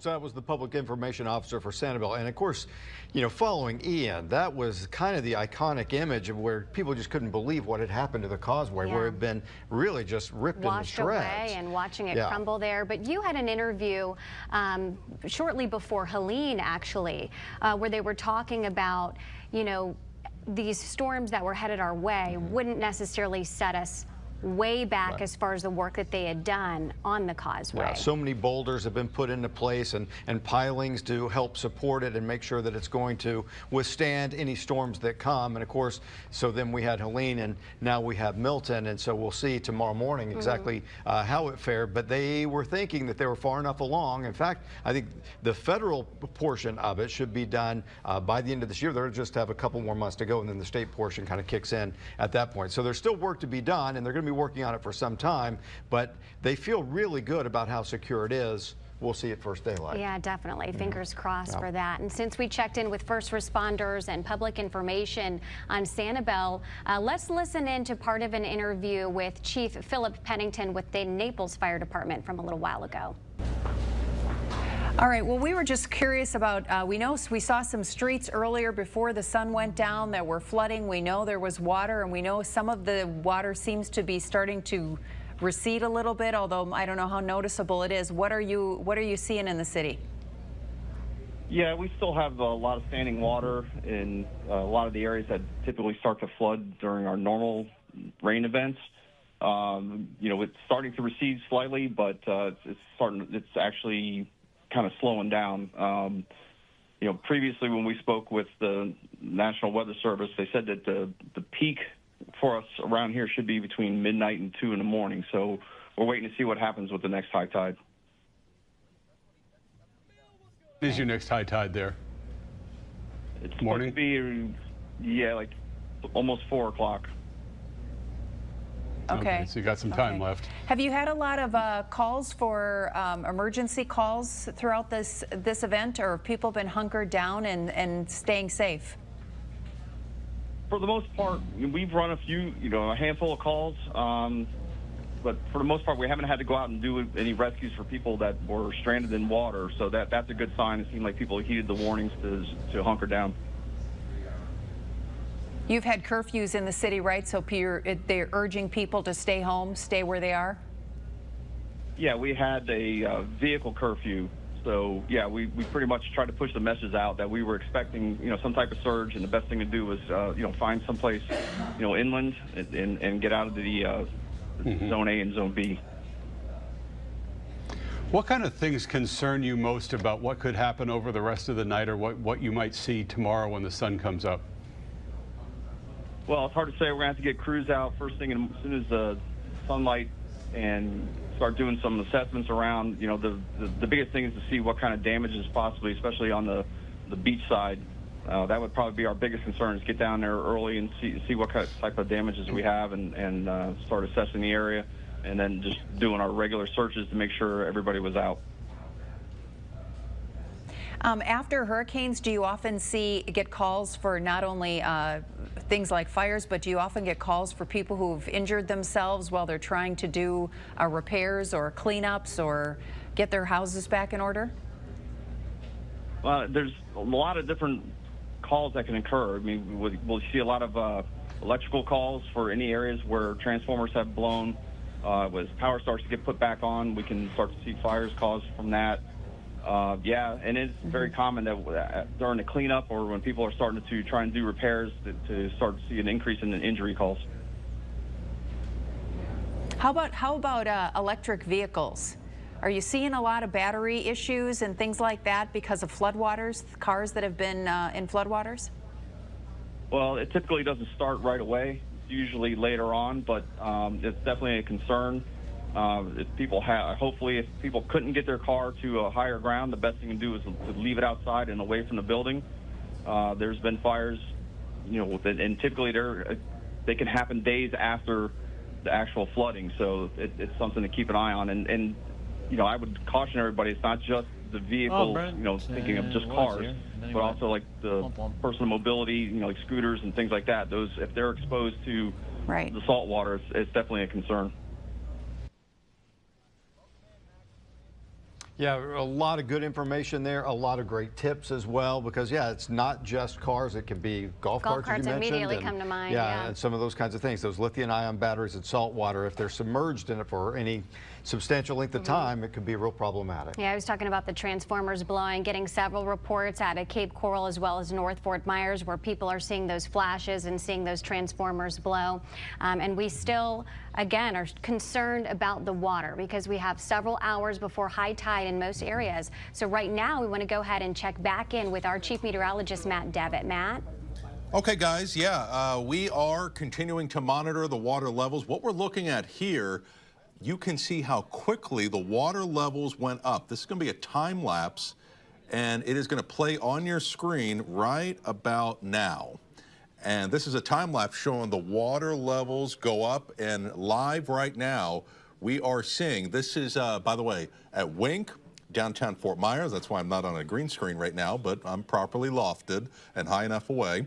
And this is a live shot now as Palm Beach to and from downtown Fort Myers towards Tice, all flooded. And that is because we have now officially crossed in downtown Fort Myers the second highest water levels in 60 years. So officially, Milton has just surpassed Helene as second all-time for the city in 60 years. We're now at 5.2, and the previous high level was 5.1. Now we're at 5.2. Few good spots of good news. Naples continues to lower, and they're actually lowering pretty quickly. So you'll see on this graph, we were at 5.1. We have come down a foot and a half since that observation. So we're going in the right direction to Naples. We're not in Fort Myers, at least just yet. There is a bit of a delay depending on what part of the coastline that you're in. Myakka River, Nikki Sheik's behind me, just checked, and she did see that there was a little bit of a lowering. So instead of just showing you these numbers, let me show you the data. So let's go to full here. I think the viewers can probably see it a little bit better. And we have just continued to rise in Fort Myers. This is the tide gauge in downtown Fort Myers. And I've gotten a lot of viewer questions in Cape Coral and North Fort Myers. We can basically assume that this is about the same. There are a few tide networks. There's one near the Cape Coral Bridge, and it's very similar to this one. So that tide network is showing about the same. So Cape Coral, you're really not much different from this one. And same with North Fort Myers, and that's according to the other tide gauge. It's with a public-private company, and they show about the same. This is from NOAA. You can see it at home. You Google NOAA tide sensors. It's going to take you a website. You click on Hurricane Milton, and boom, you get to see your tide levels. And the surge right now in Fort Myers is about 5 to 5.5 feet. Now let's take a look at Naples, and hallelujah, that's going in the right way. As we peaked, and now we're going down. Now, granted, two things. We're still going to have areas of lingering high water overnight and all the way into tomorrow. That's just because water got in spots where it just can't recede into the Gulf. And we're also starting to cross over the threshold from major flooding to moderate flooding. So baby steps, folks. We're getting there. And even the surge level has gone down about a foot in Naples. So we're going in the right direction. Here's a look at the history of the Fort Myers sensor, and there it is. Milton just passed Helene, and look at the date here. What was that, 2-3 weeks ago? It's amazing how much water we've had this year because of an active hurricane season. If you look at this graph, Debbie, there's Helene, Milton, and Ian, the cities, in the top 10, 4 of these have been in the past 2 years. Just interesting stretch here from Mother Nature. And then as we take a look at Naples, we have the Ian on the top, Milton as well, number 2. So for both of the official NOAA tide sensors, number 2 all time. Okay, so let's take a look at the regional water levels. Nikki just updated this. And in some spots we're going down, some spots we're rising. So it's all dependent on location. And oh boy, Venice, that's an interesting, their inundation right now is between 5 and 6, which, you know, the surge forecast was for 9 to 13. So If that is the number that the sensor's reporting, that certainly would be pretty good. However, for Boca Grande, Matlacha, Fort Myers, towards Fort Myers Beach, still all rising. But we will be double checking these networks ASAP as we go throughout the night. And when they do start to lower, we will let you know. Now let's do a look on Wink Live Doppler 3X. And can we do that 2-box, guys? And you can see these bands coming in from the Gulf of Mexico, and embedded within these bands, the wind will pick up even more than what you're seeing right now. And, you know, when it rains outside, it's a downdraft. It takes what's up there, brings it down, and the hurricane is going to have a higher wind field aloft, and this heavier rain can bring that wind down quite a bit. So in the rain that you see, and I'm mainly thinking Charlotte County and all the way into Lee County, this band probably has some pretty strong wind. I know it doesn't look like much on radar, but that can be misleading. Englewood, Rotunda, Boca Grande, that rain is going to be far from light, and the winds will not be light either. So that's working its way into North Fort Myers, Babcock Ranch. This is one of the southern bands on the side of the hurricane. Let's take you to the rest of Southwest Florida. Really, our tornado threat has gone down significantly after one of the worst tornado outbreaks I have seen in a long time across the state of Florida. You do not see that very often. That Clewiston tornado was one of the biggest I've ever seen in Southwest Florida. Interesting to see what they rated. We've never had locally an EF3 or above in Southwest Florida history. There was one in Venice that was an EF3. So we'll see what they rated, and I just hope nobody was injured and hurt, and you know, just want to make sure that everybody's safe, not only with the surge, but with the tornadoes and wind. So the heaviest band of wind is going through the I-4 corridor and all the way towards Orlando. So needless to say, Mickey's staying up late tonight with this hurricane, as also bands of showers and storms coming in, and they're also seeing a surge element towards Daytona, all the way towards St. Augustine and extending towards Jacksonville. So it's not just us seeing the surge. Their wind on the northern side coming in from the Atlantic. So they're going to see surge for Daytona, Jacksonville, you name it. Let's take a look at some of the wind aloft that our radar is picking up on within these showers and storms. And the wind right now is being analyzed on Wink Live Doppler 3X, which, man, did a great job today. I always joke that with our commercials, three times with the Doppler, 3 times more commercials, but it really is an incredible Doppler radar, and it does an amazing job. It picked up on multiple debris balls, and it's there for your safety. It's just such a powerful tool to help you out.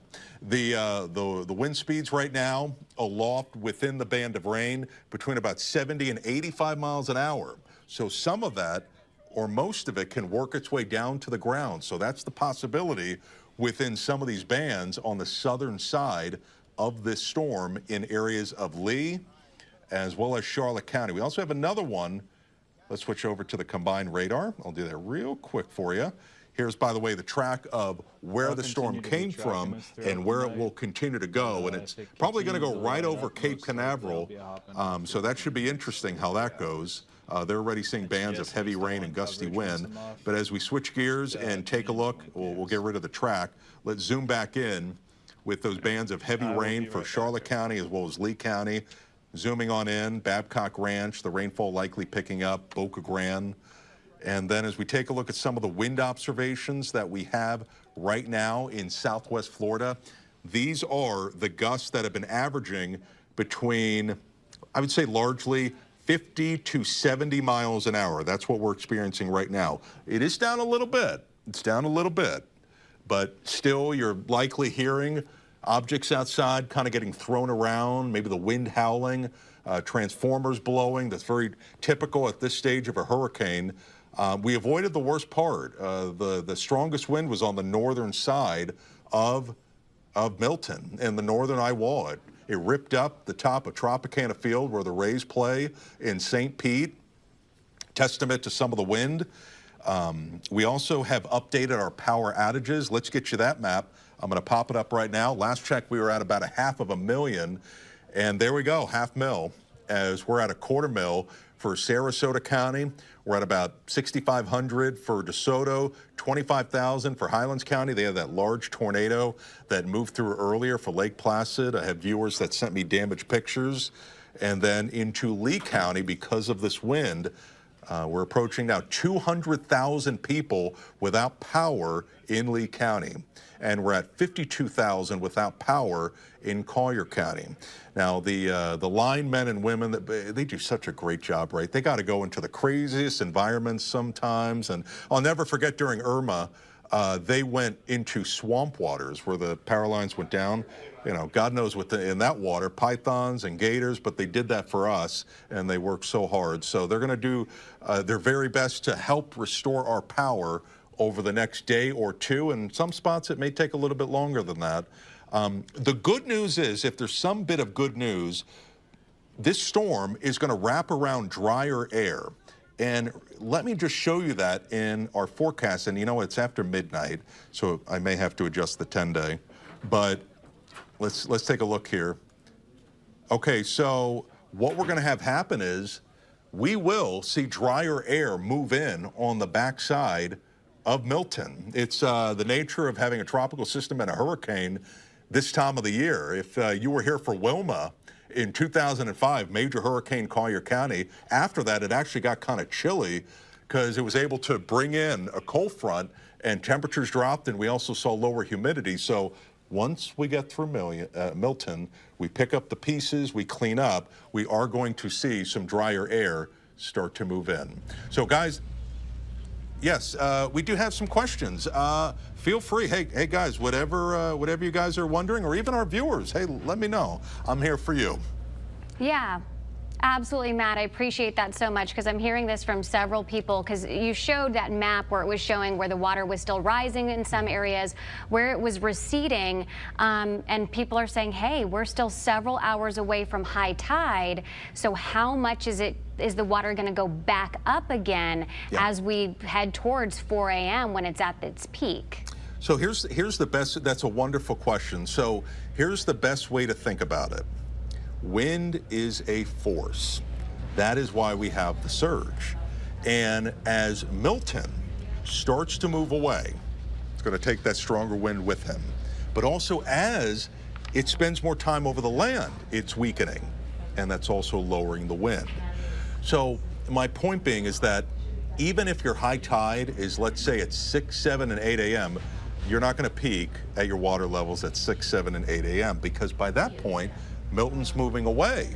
The winds are lowering. We have less of a force of our water. So there would be eventually an improvement. So I would say from now towards about 4 a.m. is when we will likely maximize in our storm surge. Now, please don't be misled that there still will be, from all the surge that we're seeing right now, areas of standing high water as we approach sunrise. But the main event for surge, and you can really see it, I'm going to punch up, Russ and Amanda, I'm going to punch this up right here. This is a line graph of the whole timing, and you can see how we start to eventually go down. We start to eventually go down from very gradually, very slowly, from now to about 6 a.m. and then especially into tomorrow afternoon and evening, we really go down. Now, tides will be elevated, and you'll notice it, but it won't be to the caliber of what we're experiencing right now. All right, Matt, also talk a little bit about the wind, because I'm hearing from people that they're definitely getting it from a different direction right now. So definitely a sign that this thing is moving on and away from us, correct? That's correct. In the northern hemisphere, the wind goes counterclockwise. So now that Milton is pushing to the northeast, and I'll show you that on this graphic, we are no longer getting the wind from the southwest. Look at this graphic. It is starting to come in from the northwest. So we talked about the surge. Now that changes the direction that the water's getting pushed in. Instead of southwest, northwest. So that has sometimes implications on where the water piles up. So the wind direction and then the force of that wind does cause that water to pile up. Yeah, one of the things that a lot of people are sharing on social media is the water being sucked out in Tampa. Can you tell us about that phenomenon? What causes that? Why are we seeing the water, go the other way there? It brings me memories of Irma. Yep. We remember seeing that in the Caloosahatchee, but can you kind of explain that again? You know what? You read my mind when you said that. So, and it has to do, and one of the best visuals that I can give, if you all don't mind, I'm going to find it in my system. I oftentimes have it for hurricane talks that I do, and let me see if I can find it.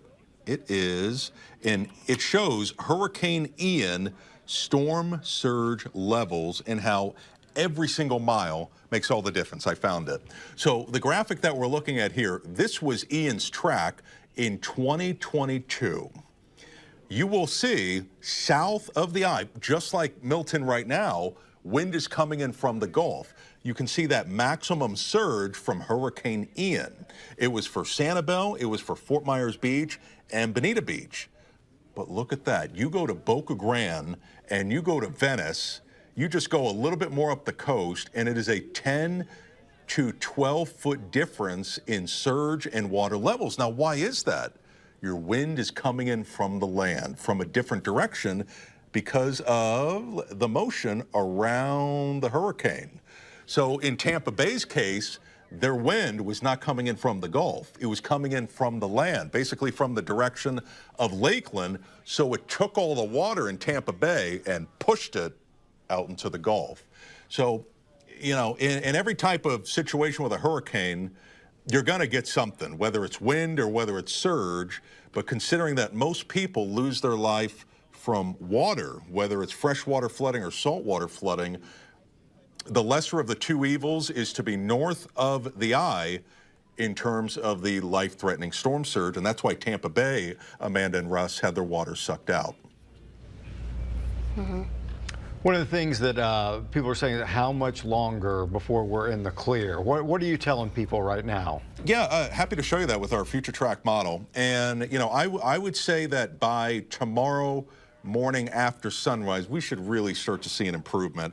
Let me show you that with our future track model. It does a great job of actually picking up on that narrow band around Lee and Charlotte County. So this is at 1 a.m. Let's continue to show you this as we hit about 2, 3, 4, and 5 a.m. all the way towards 6. And what Milton would be doing by that point is wrapping around dry air. And we're going to see sunshine tomorrow mixing in with clouds. Could see some areas of isolated rain, but, and nothing like what we had for today. It still will be windy in the morning, breezy in the afternoon, but really by the second half of the day, the wind goes down, sun comes out, and as we try to pick up the pieces and people get their power restored, we will, and you certainly will notice better weather as we hit especially the second half of Thursday and especially as we hit Friday and the weekend. So to answer your question, tomorrow morning, what time is it, 12:34? Later in the morning, we will have some standing high water. Likely the same situation with Helene, where we had a lot of sand that was pushed up. You're going to see that for Sanibel and Fort Myers Beach, just like we had with Helene, very similar situation. So there will be recovery with that. But the water levels will very gradually go down by the second half of tomorrow. So I really think second half of Thursday, today, is when we start to see that improvement. Sorry, I'm getting my days mixed up. Yes, I imagine that they're all running together for a lot of us. Yep. One thing, though, I want to say, this storm versus Helene afterwards, yes, it's going to be nice. You're going to want to get out. But because of the damaging winds, we're going to have a lot more downed power lines. So the all clear and, breathing that sigh of relief is going to look a little bit different tomorrow because we want to keep everybody safe. We still want to keep people off the roads. Those floodwaters, that standing water is still going to be there, and you don't know what you're driving into. Yeah, and Matt, just and reiterate that because it's whether it was a tornado or straight line winds at a lot of these places, there is going to be some damage. Yeah, there will, and there are going to be power lines down, and sometimes you don't know where those power lines are down, and can be very treacherous in spots, and we have right now 500,000 people without power. These are customers. That's quite a bit. You know, that's a lot of people. And I'm just showing you geographically Southwest Florida. It's even worse as you go towards the I-4 corridor and towards Tampa Bay. If y'all don't mind, I can actually real quick look how many customers we have without power across the state of Florida. And I would not be surprised if our number is well over 1 million. And here we go. Let me relay it on TV. The number that we have out in the state of Florida, 2.1 million. We have 2.1 million without power in the entire state of Florida. So quick math here, Southwest Florida is about 25% of the total power outages in the state of Florida. So again, to reiterate, out of a possible 11.5 million in the state, 2.1 million are without power. And that's because of this wind field with Hurricane Milton. A significant number, and we know that those line crews are stationed up and down the coast, and they're going to get to work as quickly as they can, and we got to cheer them on. Yeah, they do. The governor announced 50,000 on standby. That's the highest that they've ever had in place, ready to go. So historic number there, and absolutely give them a high five if you see them, and give them a round of applause when they come down your street. Yeah, because they're doing some great work, and we're definitely going to need them all up and down the coast. Charlotte County in particular probably are one of our hardest hit areas, but then as they go on up north into Tampa and they get into Pinellas County and those kinds of places, there's a lot of outages up there. Hey, Russ and Amanda. Yeah, and I think at this point it's safe to say you don't necessarily. Yeah, Matt. I might have a little bit of good news. I'm looking at the tide gauge sensor, and at least at downtown Fort Myers, we could be leveling off. So I'm no longer seeing a sharp increase, and we might be nearing the peak in downtown Fort Myers, and that's a domino effect towards Cape Coral, towards North Fort Myers. So what we've been doing is we've been doing these water level updates every 10 to 15 minutes. That way you guys get the very latest. I like the sign, I like the trend, so I want a little bit more time to confirm that, but we're certainly trying to reach the peak of it. Naples already did it, they're going down. But for Fort Myers, I think we might be going in the right direction, but we're still flooding, and we need to take it seriously.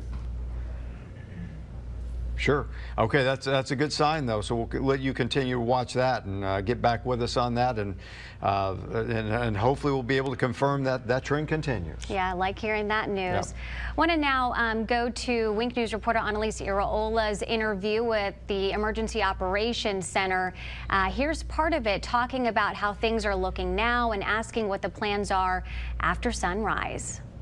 So can you tell us a little bit about the latest of what's going on in Charlotte County tonight? Sure. So we're monitoring any kind of feed we can get in from outside. We have weather stations put throughout the county. Some of those are hit and miss with some of the connectivity issues, but we're watching wind speeds, water levels everywhere. We've got cameras that we can see stuff. So what we're really trying to keep an eye out for, and our main concern, since the majority of this seems to have passed us, originally it was going to be rain, wind, obviously, but tidal surge is always the thing that we're most concerned about, especially with a system like this. So that's what we're really monitoring. And how is the flooding in Charlotte County? Can you talk about the areas where they're seeing the most surge? So, sure. So most areas that we see the surge are your coastal Alliant areas. So your downtown Punta Gorda, Charlotte Park, El Jabin, Salona, Manasota Key, or Barrier Islands, all those areas we're expecting surge and we're seeing surge. Okay. And what are your main concerns for Charlotte County tonight? Surge. So we just want people to be safe. Don't be out on the roads. There's a curfew. So it's basically these water levels are still rising. When you're out, you can't see where the road ends and where things are, if things have been washed into the road. So we just want people to be safe, and the surge is our primary concern, just for loss of houses and stuff like that as well. Oh yeah, absolutely. I mean, with so much coastal communities and barrier islands out here, of course that makes sense. And can you talk about the wind at all in Charlotte County as well? So what I can tell you, because we're at the EOC and we're kind of locked in, and we had weather stations, so we were getting reports 70, 80, but then sometimes our weather stations go out because of wind and we don't know what it is. Based on what I'm picking up from the intel that we're gathering in here, wind wasn't as much a concern. Now we have isolated areas where tornadoes can occur, and that's a completely different story. But our primary concern with this event right now is surge, tidal surge. Right. And what kind of calls have you been getting in tonight? So, weirdly, earlier in the day, we were getting the panic. People, I understand, you know, they're like, hey, my drainage doesn't appear to be working, or there's a pipe blocked. And we weren't responding to those because at this point in today's mission in the morning was just to get our equipment staged up and out of high water areas. We were getting some of those calls, but then the calls kind of tapered off, and we think people heeded the warnings of emergency management and got to shelters and got themselves in a safe position and just kind of riding it out. So it's been relatively quiet. Right, and there's been so much messaging out to the public. So much. Yeah, about evacuate, leave your home if you're in a flood zone, get out of there, get to safety, get to higher ground. So I feel like you guys have been doing an amazing job with that. So I'm sure the public really appreciates that as well. What do the next 6 to 8 hours look like? So what we were really monitoring was these inundation maps, and they kind of show worst case scenario. And at one point yesterday, it was very bleak. Those have been reduced based on what's actually happening with the storm. So what we're looking to do over the next 6 to 8 hours is really just monitor the situation. It's not safe to send people out necessarily to go out and do stuff right now. First light and kind of get a feel for how much this surge actually came in, do the evaluation. Our public works team will go out and do an initial push, which is a set of roads that we do throughout the county, and we push the debris off so public safety can access stuff. We've shared that information with our partners at Public Safety, Florida Wildlife Sheriff's Office, Fire EMS. So we work as a unit. We've got FPL people on our team, so if we do get a wire, we can cut that out of our way. So really, it's just going to be to watch what happens with the surge and then respond in the morning when it's safe to do so. Absolutely. Okay, thank you so much. I know Lois and Chris, if you guys have any questions you'd like me to ask him as well, he's ready to do so. Sure, Annalise. I guess I would like to ask, are they at all concerned about any of their utilities? Like, for example, should people be concerned about their water and the safety of their water after a flooding event like this? Okay, she was asking, you know, should people have any concerns about utilities as far as like water after an event like this? Yeah, so same messaging that you're talking about that our JIC has been doing, our Joint Information Center. We have utilities teams at our table, FPL teams at our table. All that has to be evaluated. They lowered water pressure, so that typically facilitates a boil water notice. I don't want to speak for utilities because I'm Public Works, which is separate, but they put out all that messaging as that data becomes available so that people know what's going on. Okay, perfect. Thank you. So we'll look for updates on that. Yeah, a lot of people drinking bottled water, especially when you lose power. So. Right, yeah, and so hopefully you've been able to stock up, and maybe you won't have to, but there's a chance that it could be a situation where you may have to boil it. Yeah, so we talked about all of these crews that have been staged to go in and help after the storm, but unfortunately, one of the places that was a home base to thousands of first responders and cleanup crews, yeah, check it out. This is home of the Tampa Bay Rays. This is the Trop, and you can see where part of that roof is gone. Now, this is, you know, I don't want to say fabric, it's a polymer that's over that dome, and you can see where the metal frame is still there, but you can see where that piece is gone. The Ray said it was built to withstand 115-mile-an-hour winds, but again, we've gotten word that those 10,000 people who were there sleeping on cots, ready to go. Everybody's okay. No injuries as far as we know reported. But unfortunately, you know, their home base sustained some significant damage. Yeah, those were people who were there to help with the cleanup immediately after the storm. Those were first responders. You may have seen some of those pictures of the field, and it was just one cot after another, just right next to each other. So you hate to see that has happened for those folks who are there to help out immediately when this storm is gone. But again, the good news is that they are safe. But yeah, it's a very unfortunate thing. I know, happened. That had to be so scary. And we've seen people coming from all over. The governor talked about crews coming from as far away as California. I told you that on my way in today, I said that ambulance looks a little different. It looks a little strange. And on the side, it said Arcadia, Texas. So 2 ambulances. This was at 31 in Bayshore, and those 2 were headed towards Charlotte County earlier today, or I should say yesterday on Wednesday, to stage. So we know people have been coming from all over. So you hate that for those folks who, you know, are here to help, and they got a scare tonight. Yeah, it really is great that that so many people come in from so very far away to assist when these type of things happen and when they're evacuating hospitals. I passed one row, there was like 8 ambulances in a row, you know, and you all traveling together, and you know that that's what they're doing. They're just trying to get patients who need to be moved to higher ground to higher ground. Yeah. And it's great that they do come from all over. And then also when they have problems and crisis, then we assist with them as well. Yeah, absolutely. So kind of going back in time, we had, I think, 9 tornado warnings all happening at the same time yesterday. A tornado wreaked havoc in the villas yesterday evening. Yeah, Wink News reporter Haley Zarconi shows us just how much destruction the wind caused. People here in the villas today went through what we're calling a possible tornado. That was around noon. And since then, we've gotten an influx of photos of what that tornado left behind. And I'm going to give you a look of that right now. We are off of Kent Avenue and Terrace Lane. Look at this. An entire palm tree, uprooted, might I add, laying on its side. And that's what this tornado left. You'll see a pattern here. Things left, toppled over, laying on their sides. Behind me, another tree. Looks like it's cut in half, laying on its side. The shed behind that, laying on its side. If we move a little bit farther this way, you'll see this garage door. The only way I know how to describe that is crunched. It just looks like somebody just took it and crunched it. That's laying down. And these homes have palm frond after palm frond laying in front of their house, with water standing in front of their homes as well. Look at that. The front of their driveway, it goes over there, and this home has the same. Now, I'm going to go ahead and take you a street over and show you what they have over there. Take a look at this. I'm off of LaSalle Avenue, which is just a street back. An RV is sitting on its side, perfectly, I might add, on its tire here, sitting toppled over on top of this homeowner's Jeep.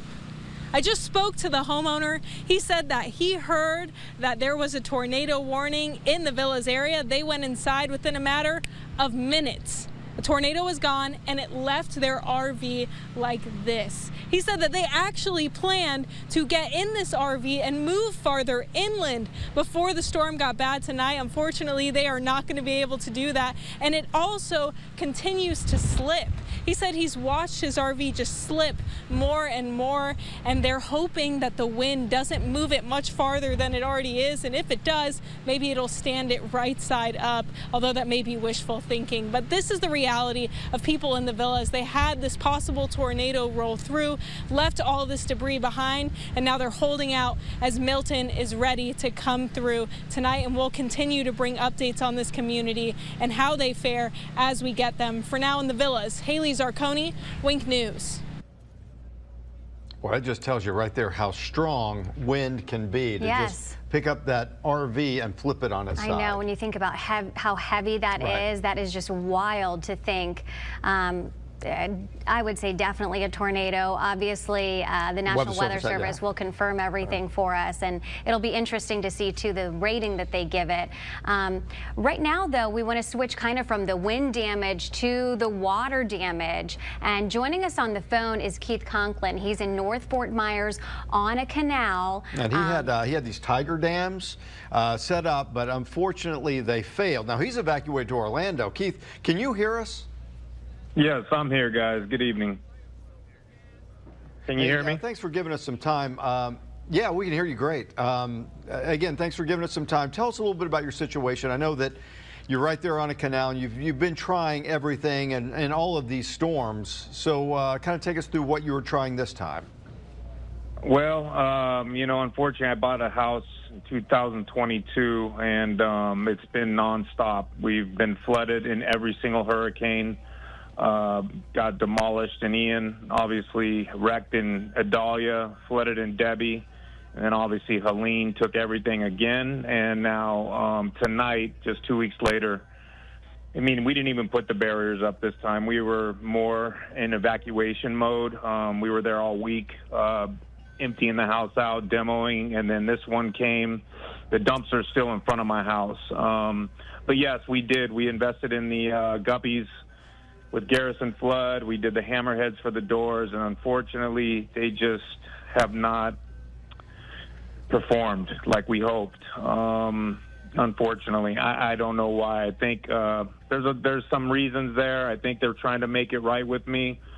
I think a lot of it has to do with engineering and having pavers instead of concrete footers. And, you know, water gets through everything. You know, that's one thing I really learned. You know, it seeps through the grass, it comes through the pavers. So it's really difficult with these 4-foot-plus surges to hold back water. Yeah, and when you think about how strong the winds have been, you know, pushing that water, it's not just a slow trickle. It's not just water seeping and intruding. It's water being forced and pushed with a vengeance. Yeah, we're looking at the screen. We have your video up on the screen. It's on the right-hand side of the screen for the viewers that are watching. And you see that water sitting right there in your house. When you see that, what goes through your mind, Keith? You know, this time I left a couple Blink cameras inside. When we redesigned the house after Ian, we made a lot of our plugs up high for the Wi-Fi and some electrical. So just thinking off the cuff, you know, I had all my cameras working. Luckily, my power really lasted a long time this time. But just watching it flood, it just brings a lot of... It's tough. It just brings a lot of old feelings from Ian. You know, it's just like we just cannot get a break there. And I just don't think it's sustainable. You know, I've called the mayor. I've gone down and talked to Billy Jacoby, the flood planning minister. I'm trying to seek grants to try to get my house risen. I mean, we are doing everything we can at this point because that area is a very old infrastructure. You know, that house was built in 1959. And it's outdated over there. We really need help. And I know we're not alone, but that area where those canals are by the Edison Bridge is just, they're just getting swallowed. And, you know, 5 times in 2 years, I mean, that's just, it's hard to fathom what we're going through. You know, it just is not sustainable anymore. So I want to this time I'm really being cognizant about capturing as much content the whole way through, even through Helene. I have more footage, me walking in knee-high water away from the house, fighting it back all day, just so I can start documenting this because we have to get the word out. You know, we need help. We need help over there. We can't survive. And with the 50-50 rule now, it's very scary. You know, if you are forced to lose your house and they don't let you rebuild, these are things we have to think about now in our community. And, you know, we have mortgages. You know, what happens then? You know, so it's very scary beyond the flooding, the real-life impacts financially, the lifestyle. It's crushing my career. It's hard on my son. It's hard on my wife. You know, 2 years of this straight of just rebuilding and getting flooded, it's not fun. I don't wish it on anyone. I know, I'm just glad that you are where you are, that you're in Orlando, and unfortunately, I know that's crushing. I know that's got to be so hard to watch, you know, from afar and to see that happening to your home, and you sound defeated. You know, you sound, you've been, you know, going through this over and over again. Would you say 5 times in 2 years? This is number 5. Yes, number 5. I mean, I get it every time. Even Debbie flooded me. You know, Adalia is 200 miles in the Gulf Coast, and I'm getting a storm surge up the river there. It's my elevation so low that we just can't. There's only like 2 of us on my street that got it in Debbie and Adalia. So I know I'm the lowest because everybody always comes to me first. Are you flooding yet? You know, and so I've learned the hard way, you know, being the new guy on the block. And, you know, we put our life savings into that house, you know, to really create something special over there. And it was a bad investment, unfortunately, and we're learning the hard way. But now we need help. You know, we really do need to get that house up. You know, I know there's ways to do it, and we're just trying to research and talk to everyone we can about how can we get help, because it's unaffordable to do, And meanwhile, we have mortgages. You know, insurances, I've been dropped 3 times. You know, I'm forced into a FEMA package now, and these are all the things you don't realize come into play. And it's very scary that, you know, your asset, you really have no control. Well, that was going to be my next question about the FEMA flood insurance. Does that help you out at all? Well, FEMA, we were forced into FEMA after Ian. Ian, we had a private flood insurance. I was very fortunate that they did pay out. It didn't cover all the costs, but it helped. It got us to rebuild. And then when we got dropped, obviously Citizens was our home insurance, and they made rates so unaffordable that we had to seek elsewhere. So it was hard to get a new plan, but after that, we were forced by the banks to go into a FEMA program. And so with Adalia, it wasn't a massive claim like Ian, but they did take care of it. But the rates just skyrocketed. My mortgage from the time I bought the house 2 years ago till now, 2 years later, 2.5 years, has doubled almost because of insurance. So that's how expensive it is. And so I don't know what's going to happen on this one. You know, there's so many unknowns. I don't know the water line. That's the other thing. My adjuster said if it's over the 4-foot cut from Helene, you're going to have to do a secondary claim. And I just don't know how that's going to work. It's like I'm already at a max claim, he said, with this damage. If that surge, I have no idea. The cameras went out, so I don't know how high it got yet. And I won't know probably till after the weekend, till I can get back out there. But I don't know what they're going to do. Like, I just don't know how that's even sustainable or possible. And I'm just praying, you know, that we don't lose our properties based on these new rules that we have no control of, because they won't give us permits to rebuild if there's that much damage to the house. And so there's a lot of unknowns. We have a lot of questions to ask still. We're trying to stay positive and with a lot of prayer and just kind of leaning on our faith and support until we get the answers we need, because right now we just don't know what's going to happen. I mean, back-to-back major hurricanes to a house, it's like, it's unprecedented. I just can't find any examples out there of people going through that. So I think we're all going to be learning, you know, together on this one. Yeah, so Keith, what is your plan, you know, after the storm passes and you leave Orlando? What's the plan? Well, first we got to get through this tonight. It's peppering us now. You know, I don't know what it's going to be like around here tomorrow morning, so we're just kind of riding it out. I'm trying to keep my son asleep so he doesn't get scared. I think what we got to do, honestly, is just, you know, try to stay calm. Obviously, everyone's going to be needing the same support, you know, whether it's on the ground, cleanup, demo, and then phone calls to insurance. It's like these insurance companies are going to be so overwhelmed. I've been through this so many times. So one thing I learned is what, you know, and I'll tell anyone out there, is you want to call first thing in the morning. You want to get your claim in right away, because that line's going to build. And I've learned that the hard way. But that's going to be the first step, you know, some phone calls, getting that claim in. The second step is paying attention to the roads, making sure, because everyone's going to be flooding back at the same time, being safe on those roads. Can we get in and out? Trying to get live updates of my street and the neighborhood, making sure that the roads are clear and safe, because there's still a ton. Even though they did the cleanup, they tried to, there was just so much.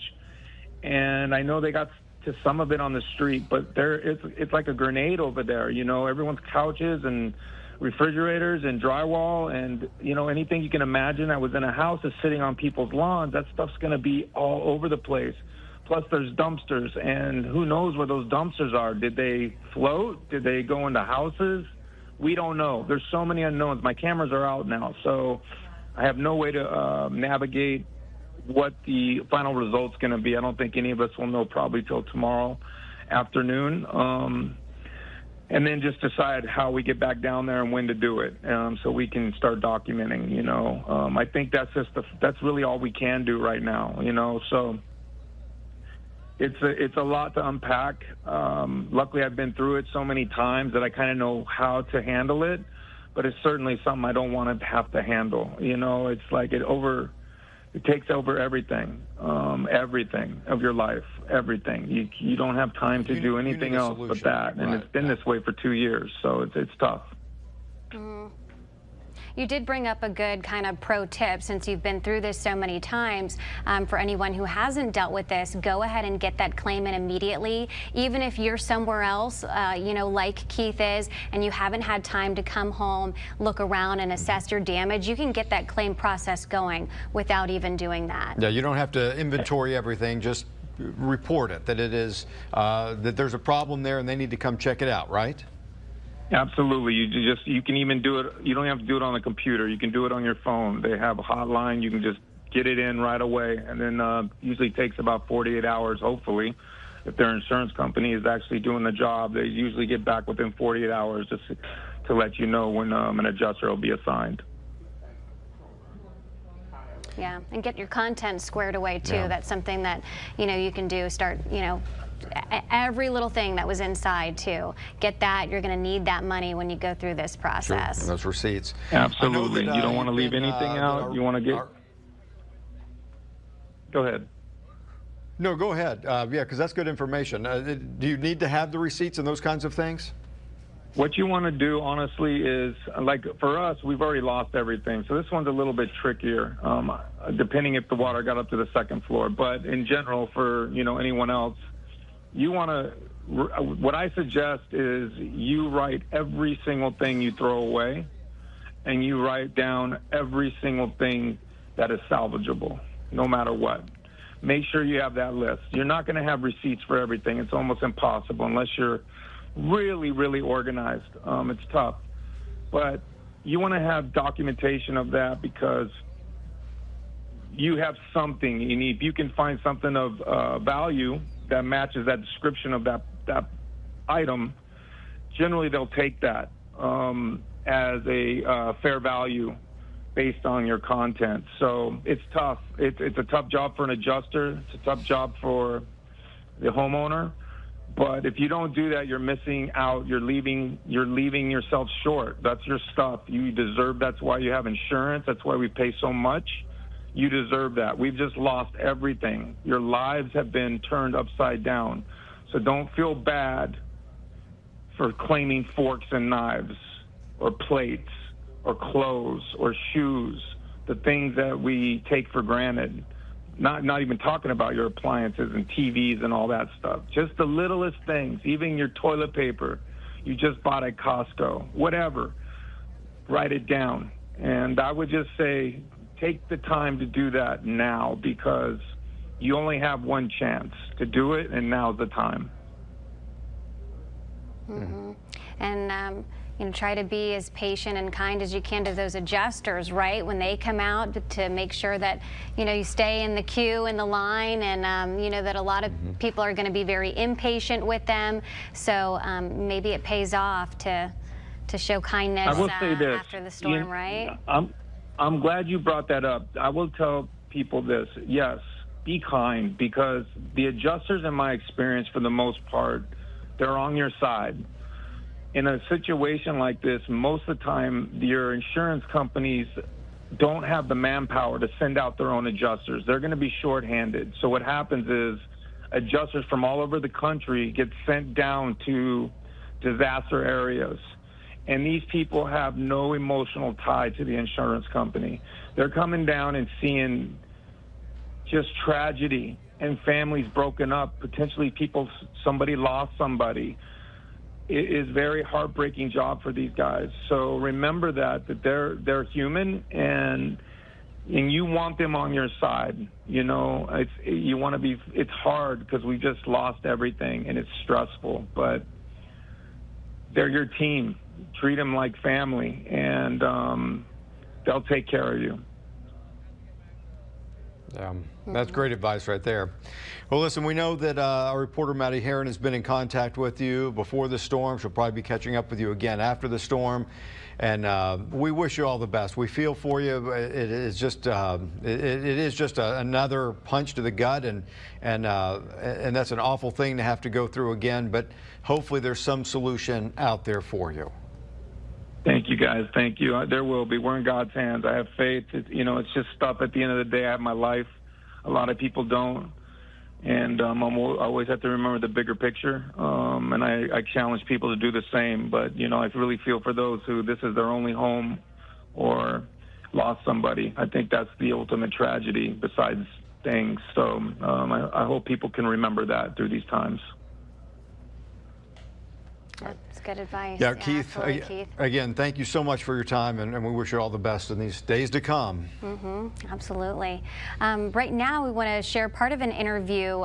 Bruno's of Brooklyn, they're trying to get into their brand new space, much larger restaurant in a historic building in downtown Fort Myers. They've already had to push back their opening date after the damage sustained by Helene, and now they're looking at all the flooding in downtown Fort Myers. Yeah, and they took a lot of steps to try to protect their building as best they could. Here's what they're saying right now. Hi, Cal. Can you hear us? Yes, I can. How you doing? How's the restaurant doing? Well, thanks for asking, Chris. Thankfully, these precautions that we took, we went ahead and installed a water dam, and it seems to be holding up. Currently, it really all depends on how much more water we'll be getting inundated with, to be perfectly honest. Right. We saw that the system that you put out there, we're keeping our fingers crossed for you. We know that you've been trying to get your new restaurant open and that Helene set you back a little. I mean, what's in your mind right now? What's in your heart? So to be honest, you're absolutely right, Lois. Helene did set us back. We did get some water on the inside. We got about 6 to 8 inches or so. It really depends on what part of the restaurant. So we were days away from completing the renovation at that point. So that set us back about a week. And so then we had this forecasted, and we said we weren't going to take our chances. We're going to do our best to go down swinging, of course. And what's going through my mind is lots of prayers tonight. That's for sure. I think we might be close, and it really all depends on Matt's feedback there. But I think we might be close with the high tide. We still have a few more inches of relief there before the water rises up above the water barrier, and then we have another barrier that we created right up against the building. So I think it would have to be a real long, prolonged flooding period from this point on to experience water inside the building, but we'll be praying and keeping our fingers crossed for sure. I mean, your longtime customers know you in your other location. How does your other location do in these flooding events? 2nd Street is literally 3 feet above where my building sits on 1st Street. So I have never had any issues on 2nd Street. It's amazing. It's only 2 blocks away, but the incline is incredible. So we didn't have any issues with Ian. Obviously, we had plenty of issues on 1st Street. We bought that building 9 days before Ian. I don't know if anybody knew that, but we closed on that building 9 days before Ian, and then we got about 3 to. It depends on what report you listen to, but there was a lot of water. It was over 3 feet of water inside the building there. That wasn't the end of the world because we anticipated renovating the building regardless. But this would be catastrophic. But as far as 2nd Street's concerned, no, we very rarely get any water issues over there at all. We're well above the 1st Street elevation over on 2nd. And Cal, right now we're just showing this new barrier, this double barrier that you set up at your building there, and explain. It's like a water tube, so you're actually fighting water with water. Is that correct? That's exactly. I'm going to coin that, Lois. Yes, we absolutely are. We're fighting water with water. It's essentially a plastic tubing, and you fill the tubing with water, and it creates a barrier between obviously the sidewalk and the top of the barrier, so of the actual tubing, and it's strapped down so it's secure, and it creates a vapor barrier between whatever hard surface you're sitting in on and the tubing itself. So it's watertight. It keeps a lot of water out. The only way it would fail is if it would actually go over the top of it. Right. Well, we certainly hope the best for you. How does this make you feel about apologies this doing business downtown? Do you feel like this is always going to be a threat? So, looking at the statistics, I mean, this isn't a common occurrence. I mean, it might be if you look over the last 24 months or so, but, we keep on talking about 60 plus years, and the building had never had any water intrusion in all this years. I mean, I think in the 50s, I read somewhere that the building might have had some type of roof intrusion with the water leak there, but the building itself was watertight. This is literally the only time it's happened. So it's not comforting, to be honest with you. So you start to look for things outside the box like we did here today in order to conduct business. We can't just remodel the building every couple of months. This is just doesn't make any sense. Absolutely not. And I know, Cal, you're very fond of old buildings and preserving history, and you love architecture, right? So you want to make this building a beautiful building again so it can be your restaurant, and we wish that for you too. Well, I appreciate that, Lois. Thank you so much.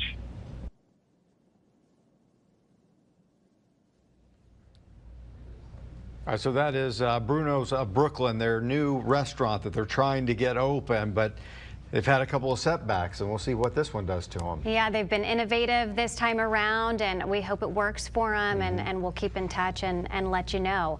Right now, we want to check back in. It's been a few minutes since we've checked in with our chief meteorologist, Matt Devitt. So, Matt, what do you have for us now?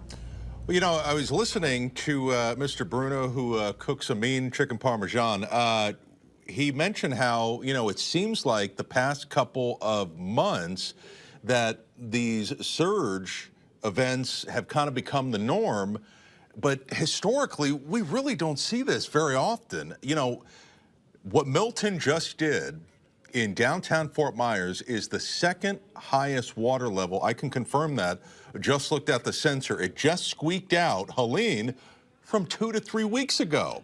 But what you're looking at on this list, this is 60 years of data. And on this list, look at some of the dates here. Idalia, Debbie, Helene, Milton, Ian. 5 of the 9 have been in the past 2 years. So incredibly unusual type of stretch that we have had. And this is data that goes back 60 years.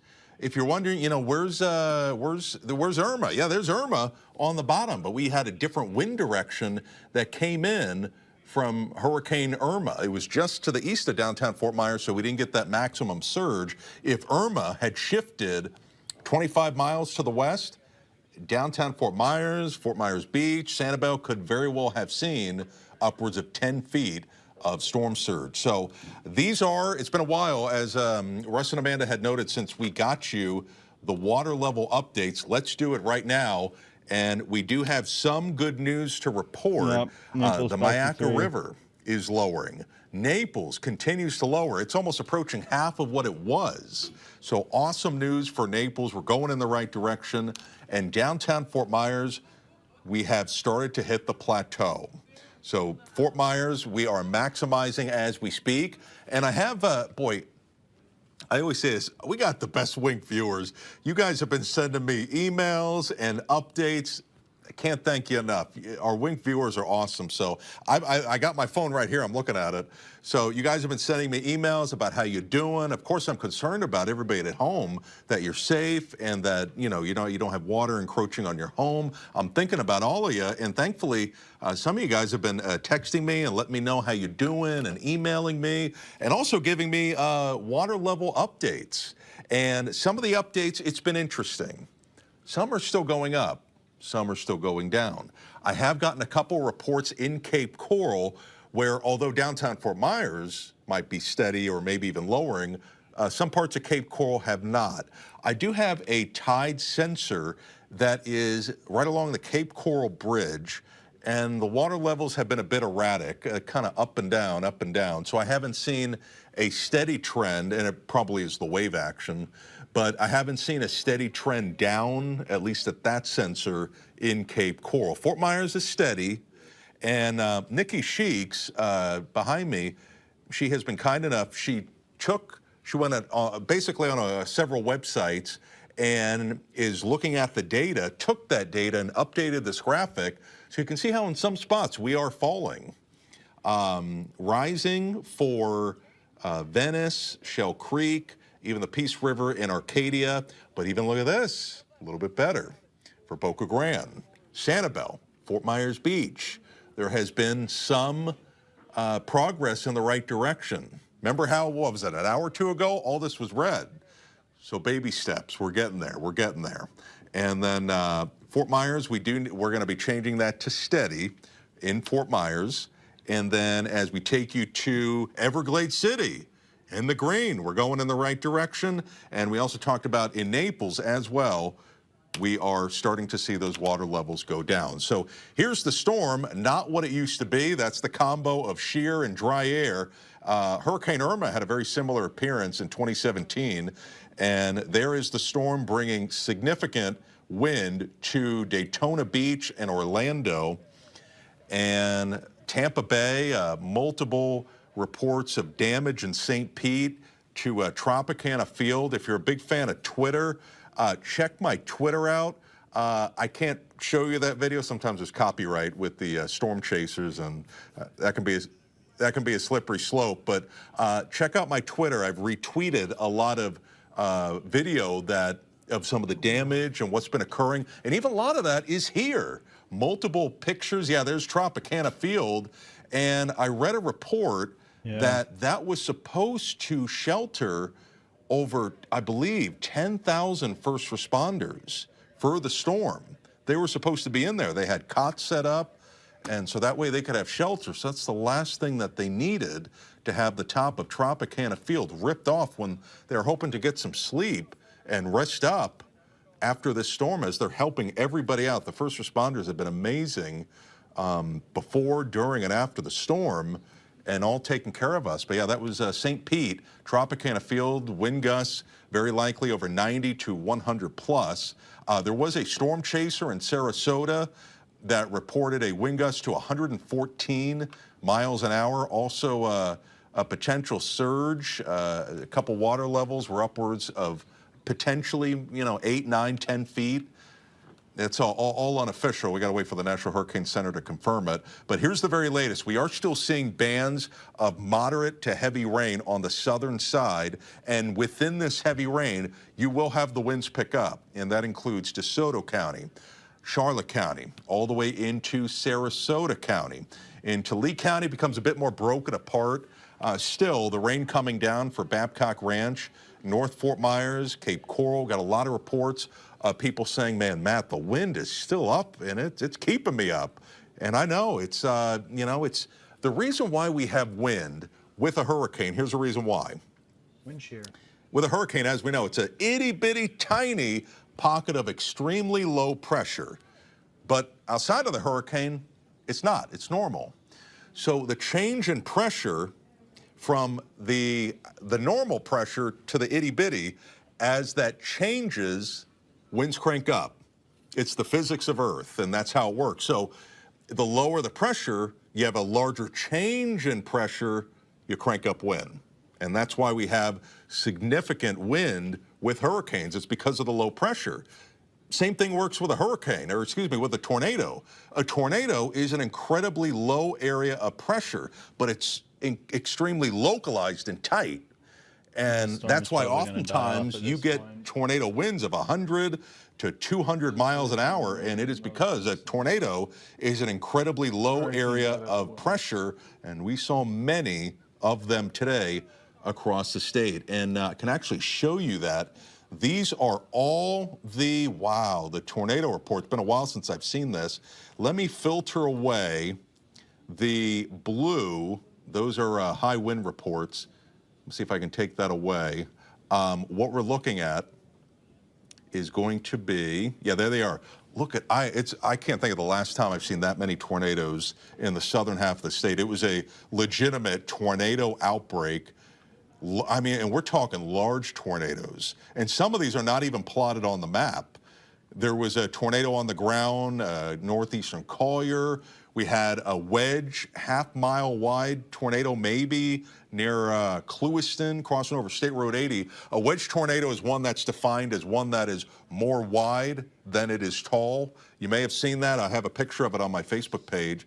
You don't see that almost ever in Southwest Florida. So that was the type of environment that this storm brought. So let's talk about the wind and where we go from here. These are the current wind gusts. And Englewood, that might be a little bit of an underestimate. I would say you're probably closer to the others nearby. So Punta Gorda, you're still gusting to almost 70. Time now is at 1:21 a.m. You're still upper tropical storm force. Same deal with Sanibel. We have consistently wind outside that is between 50 and 70 miles an hour on average. Everglades City seeing a touch lower. As you can imagine, they're farther away from the storm. But we will continue to have these elevated wind speeds. Let me show you an hour-by-hour forecast as we go throughout the next couple of hours. And by the way, while I'm doing this, Russ and Amanda, if we have any viewer questions, let us know. Hey, I'm here for you guys. I'm going to be here all night. I'll sleep over the weekend. So if you have a question about the storm, let us know, and I'll be happy to answer it for you. You know, if you're watching Wink right now, if you question about water levels or wind or anything like that, I'm here for you. But here's a look at the wind outlook over the next couple of hours as we will continue to see some fairly significant wind, tropical storm levels, if not a few gusts near 75 and lower hurricane force, and then much, much better. Look at that as we hit the afternoon and evening hours. So Russ and Amanda, yeah, let me know if we have any questions coming in. We're going to compile some questions. Yeah, we have to get to another phoner real quick, but we are going to bring you back in, and then we'll rake you over the coals and give you some tough ones. Yeah. Sounds good. We also do want to say thank you, too, to our viewers who have given us those updates. We know that Matt is watching the sensors that he has, but it's wonderful when we hear from people and we can hear that they're seeing the water levels going down, and, you know, they're acting as our eyes and ears right now. So we do want to thank you for those updates in addition to your questions. Right now, we want to get an update on Fort Myers Beach. We have the Vice Mayor, Jim Adderholt, on the phone with us to let us know. I just looked to see what time I posted some of the videos of the surge coming in, and it's been 6 hours now. So it's been a long time since we started to see that water really build and go down the streets and get into homes there. So we want to get an update on how everything's looking. Yeah, so Jim, how's it looking right now? Well, good morning. You know, things are starting to get better. As Matt said, it's obviously you still have a little bit of wind out there, but from the various reports I'm getting from people who are still on the island, and there's just a handful of people, but they're good sources because they're hardcore, longtime Fort Myers Beach residents. And from everything I'm hearing, that the surge is coming down, and that's such a blessing, and we're very encouraged by that. You know, obviously after Helene, there was just sand all over the roads and in people's homes and so forth. Are you expecting a similar thing, and what have you heard about that so far? Yeah, I mean, it's going to be very similar to Helene in terms of just, obviously, it looks like things were a little bit higher than Helene. Obviously, doesn't appear to be as high as Ian, and so people are going to have a massive cleanup. And the town of Fort Myers Beach is asking that all residents and contractors basically wait until the town, the fire department, and the sheriff's department kind of collectively give it all clear tomorrow morning. And once that all clear is given, folks who have hurricane reentry passes, and these would primarily be residents, they will be allowed on the island, and contractors will be allowed on the island as well, because a lot of our folks are still up north, and they may have a contractor that's going to go and come to the island and clean up on their behalf. Our real hope is that folks who really need to come to the island to work on their homes are the folks that come. And we love our tourists, and we love the folks who just come to sightsee. But if you're just going to come and take pictures and just kind of we use the term looky-loo, if you're just going to do that, we really hope that people will wait a couple days so we can get cleaned up and everybody can get their lives and businesses and their homes back together first. Tell us how you give that all clear. Obviously, we're partners. We're going to relay that information to our viewers. But with so many people without power and in various places, do you have a text message system? Do you have a way to let the true Fort Myers Beach residents know? Those people with their hurricane passes, let them know it's okay, and then let them know when they're cleared to start bringing contractors and those various steps. Well, of course, you guys are going to be critical as part of that. As soon as that all clear is given, it'll be released to the media, it'll be released to social media. And folks are very, obviously, I'm still watching My Wing TV, and of course, folks are on social media, and they'll all be watching and listening to get that all clear. It'll basically be the fire department going through the town along with the sheriff's department and the town officials. They're looking for wires down. They're going to determine if there's any search and rescue work that needs to be done, and just any other hazards. And of course, after Helene and certainly after Ian, there was a lot of debris on Estero Boulevard, which is our main drag, and they're going to have to at least get the major parts of that sand cleared off. Doesn't have to be perfect, but the roads have to be passable. Again, the utility wires is something we really like to watch for and be careful about. I think it's and then once that is going, we understand that we've got to get people back on the island as soon as possible because they want to check on their homes. They want to get rid of that water issue because you want to prevent that mold and mildew issue from beginning. And that's something that we've got to do better than we did after Ian. We've got to get people quicker back onto the island so they can patch those roofs if necessary, but certainly get that water out of their home and allow things to begin to dry out because it sounds like Matt's got a pretty good weather forecast for us once the storm is over with. Again, once it goes off the coast. Yeah, we're all looking forward to that. Let's talk a little bit about the sand because I know there's been such a Herculean effort since Ian to try to put sand back on the beach, the renourishment program and so forth. So how difficult is that to kind of go through that starting over process again?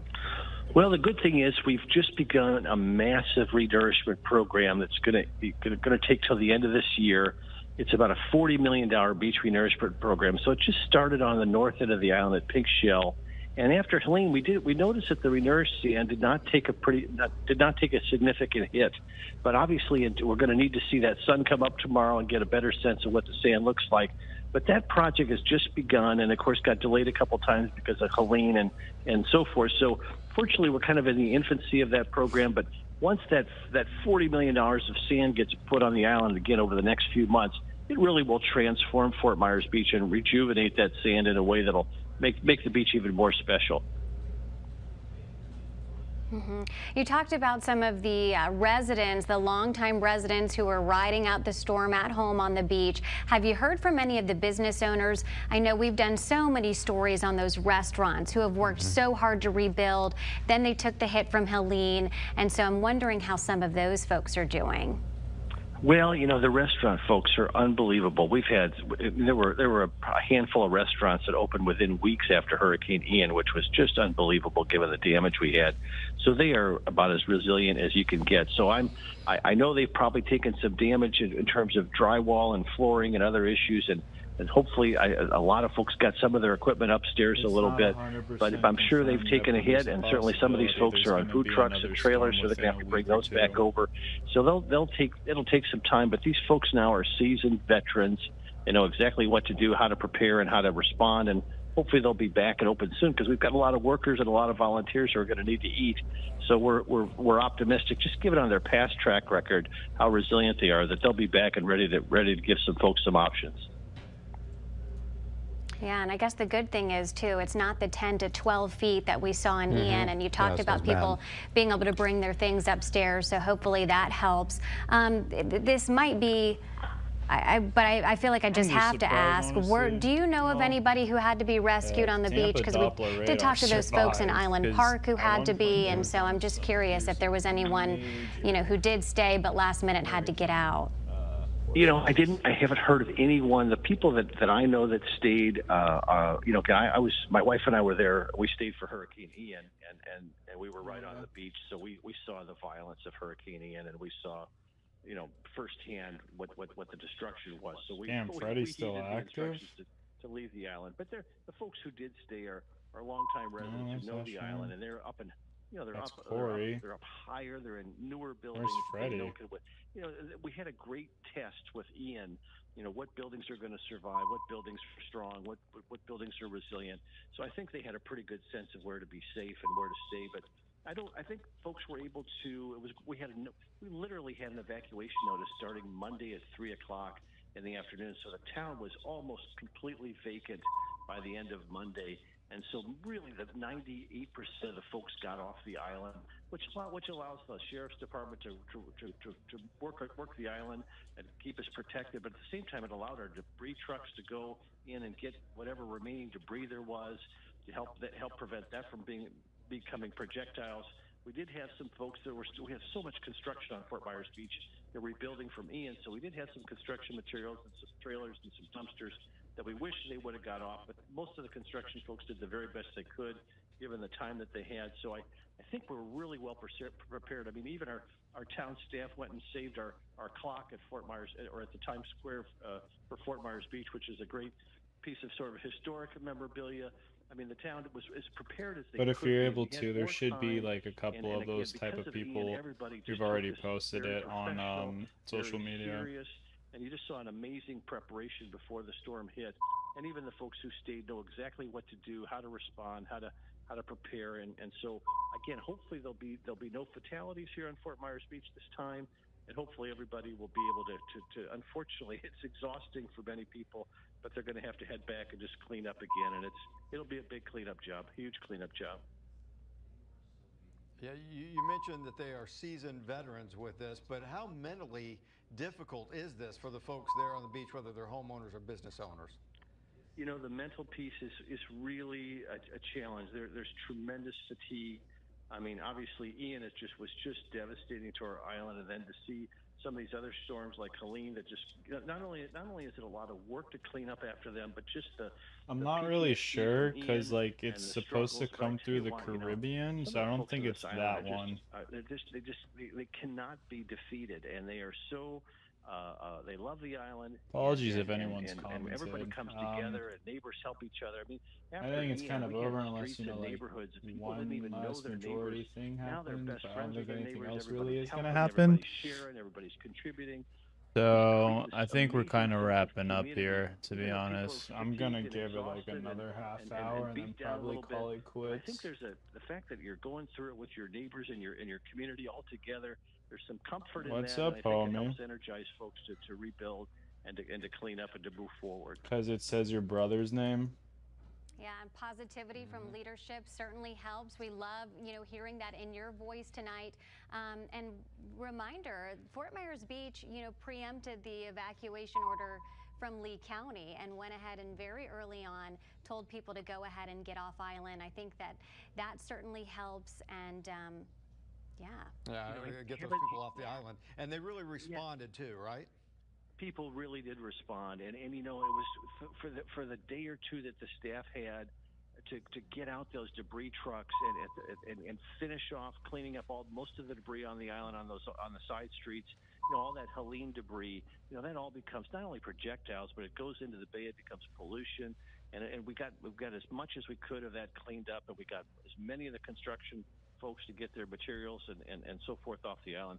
So, I mean, not only was it great from a public safety and in terms of preventing deaths and so forth, but I mean, it also really helped us clean up the island to be even more prepared for the storm. You got to remember, we lost about a third of our structures in Hurricane Ian. So a lot of those older cottages, a lot of those older buildings, they were gone. So when a storm like Milton comes, you know, most of the buildings that are left on Fort Myers Beach are newer builds, and they're much more resilient. So you just don't have quite the physical damage. Now, you're going to have a mess of muck and sand and mud and so forth in these homes, and that's extremely challenging because everybody who has appliances and furniture on that first floor, they're going to have to get all that cleaned out, and it's a real pain. But hopefully everybody's, you know, is in good health and in safety, and they'll be back in one piece. We lost a lot of people after Ian, and I just at this point I don't see that happening after Milton, and we're very thankful for that. Yeah, no doubt about that. Do you worry that this is just going to keep happening, and you know, that we will get more storms like this, that we will get storms that are, you know, Ian-esque, and you know, how do you kind of keep that FMB strong mindset, you know, knowing that you're in a very vulnerable area? Well, it's so interesting because, you know, obviously a lot of the residents that are building back are building up. So the homes that are being rebuilt are much safer and they're higher up. But even at my condo building, I live on the south end, and we've got a group of people there that banded together. We went and got all the sandbags, but it's almost becomes like a scientific exercise. You know, I don't have any skills, so I'm just a laborer. I fill sandbags and I help, but some of these folks are retired craftsmen, and one guy's a retired farmer, and between, they put the Gorilla Tape up on all the seams, and then they put these giant sheets of plastic down, then they put the sandbags on top of the plastic, and you've got this whole system where they basically protect the whole base of the building. And I saw pictures of our building, and the water was up probably 3-4 feet. Maybe we had 6 or 7 inches of plastic left up there, but this barrier that they built around the building was almost a perfect seal. There was a little water on the floor, but not something that could easily be mopped up. There's all kinds of new techniques that people are learning and new science that's going to help people engineer their structures to prevent that water from seeping in. And again, don't forget, a lot of people who are rebuilding are building up higher. So you're just going to see it in all the new businesses that are going to be built and some of these new hotels and so forth. Everyone's going to go up higher. And so you'll just have a dynamic where we'll be able to be responsive to these storms and hopefully survive and bounce back a little bit quicker each time the storm comes. Yeah, but first you don't succeed, you keep trying, and you guys have done that, and you're figuring it out, which is really kind of admirable and great to see. Yeah, when things like that work, you got to spread the word, let people know. Of course, people in Fort Myers Beach might want to patent some of that too if it's working really well for them. Jim, Jim, thank you so much for your time. Can I stress real quick, just for folks who are coming back tomorrow, just for the residents, obviously they're going to have priority, the contractors, but there's a lot of people who want to come back and just look around, see what the damage was. We just pray that those folks will just hold off for a few days, let the residents come back, let the contractors come in, do that cleanup, because when everybody pours in, it really makes it difficult traffic-wise for the people to get back to repair their homes. Again, we love our tourists. We want them to come back and support our restaurants and shops. But if they could just hold off for a day or two, and if you're coming to definitely come and have a meal, or you're going to come shop, and those shops or restaurants are open, that's fine. But folks are just going to come. Well, I'm gonna be 100% honest with y'all. Again, God bless you. We Unless appreciate you. But some just give us a couple days rogue to get our act outer together, band and then comes out, we'll be raring to go. I think that's it Jim, for the storm. Great point. We definitely want to stress that. Again, thank you so much for your time at this early morning hour, and we wish you guys all the best. Just for y'all's sake, we'll do it real quick. Shortly after first light. And we really appreciate you. All right, we'll be checking in with you. Want to get to some video from St. James City. We've been checking in on Matt Lachey, Pine Island, Bokeelia, and we have this video from one of our viewers, Mark Pena, who took this footage driving through St. James City, and you see those big flashes of light. Those are the transformers blowing. We had gotten a lot of reports earlier from Cape Coral and North Fort Myers, but this is our first video from St. James City, where you can see those transformers blowing. Talked about 500,000 people without power, and there you go. Yeah, and that's kind of where it comes from. And people say, well, how does the power go out? Sometimes it can be the transformers blowing. Sometimes it can just be the lines getting severed and knocked down on the streets and things like that. Trees laying up against them. But that video there shows it pretty clearly that you're going to have some issues, and definitely they're going to have to get some crews out there for those repairs. And we, I think, have some similar video from Punta Gorda of the transformers blowing. But let's listen. Oh my God! Oh my God! I can't keep listening. Go, oh my God. So in like 4 hours, we might get some rain. If anything pops up, I'll update from my phone. But I think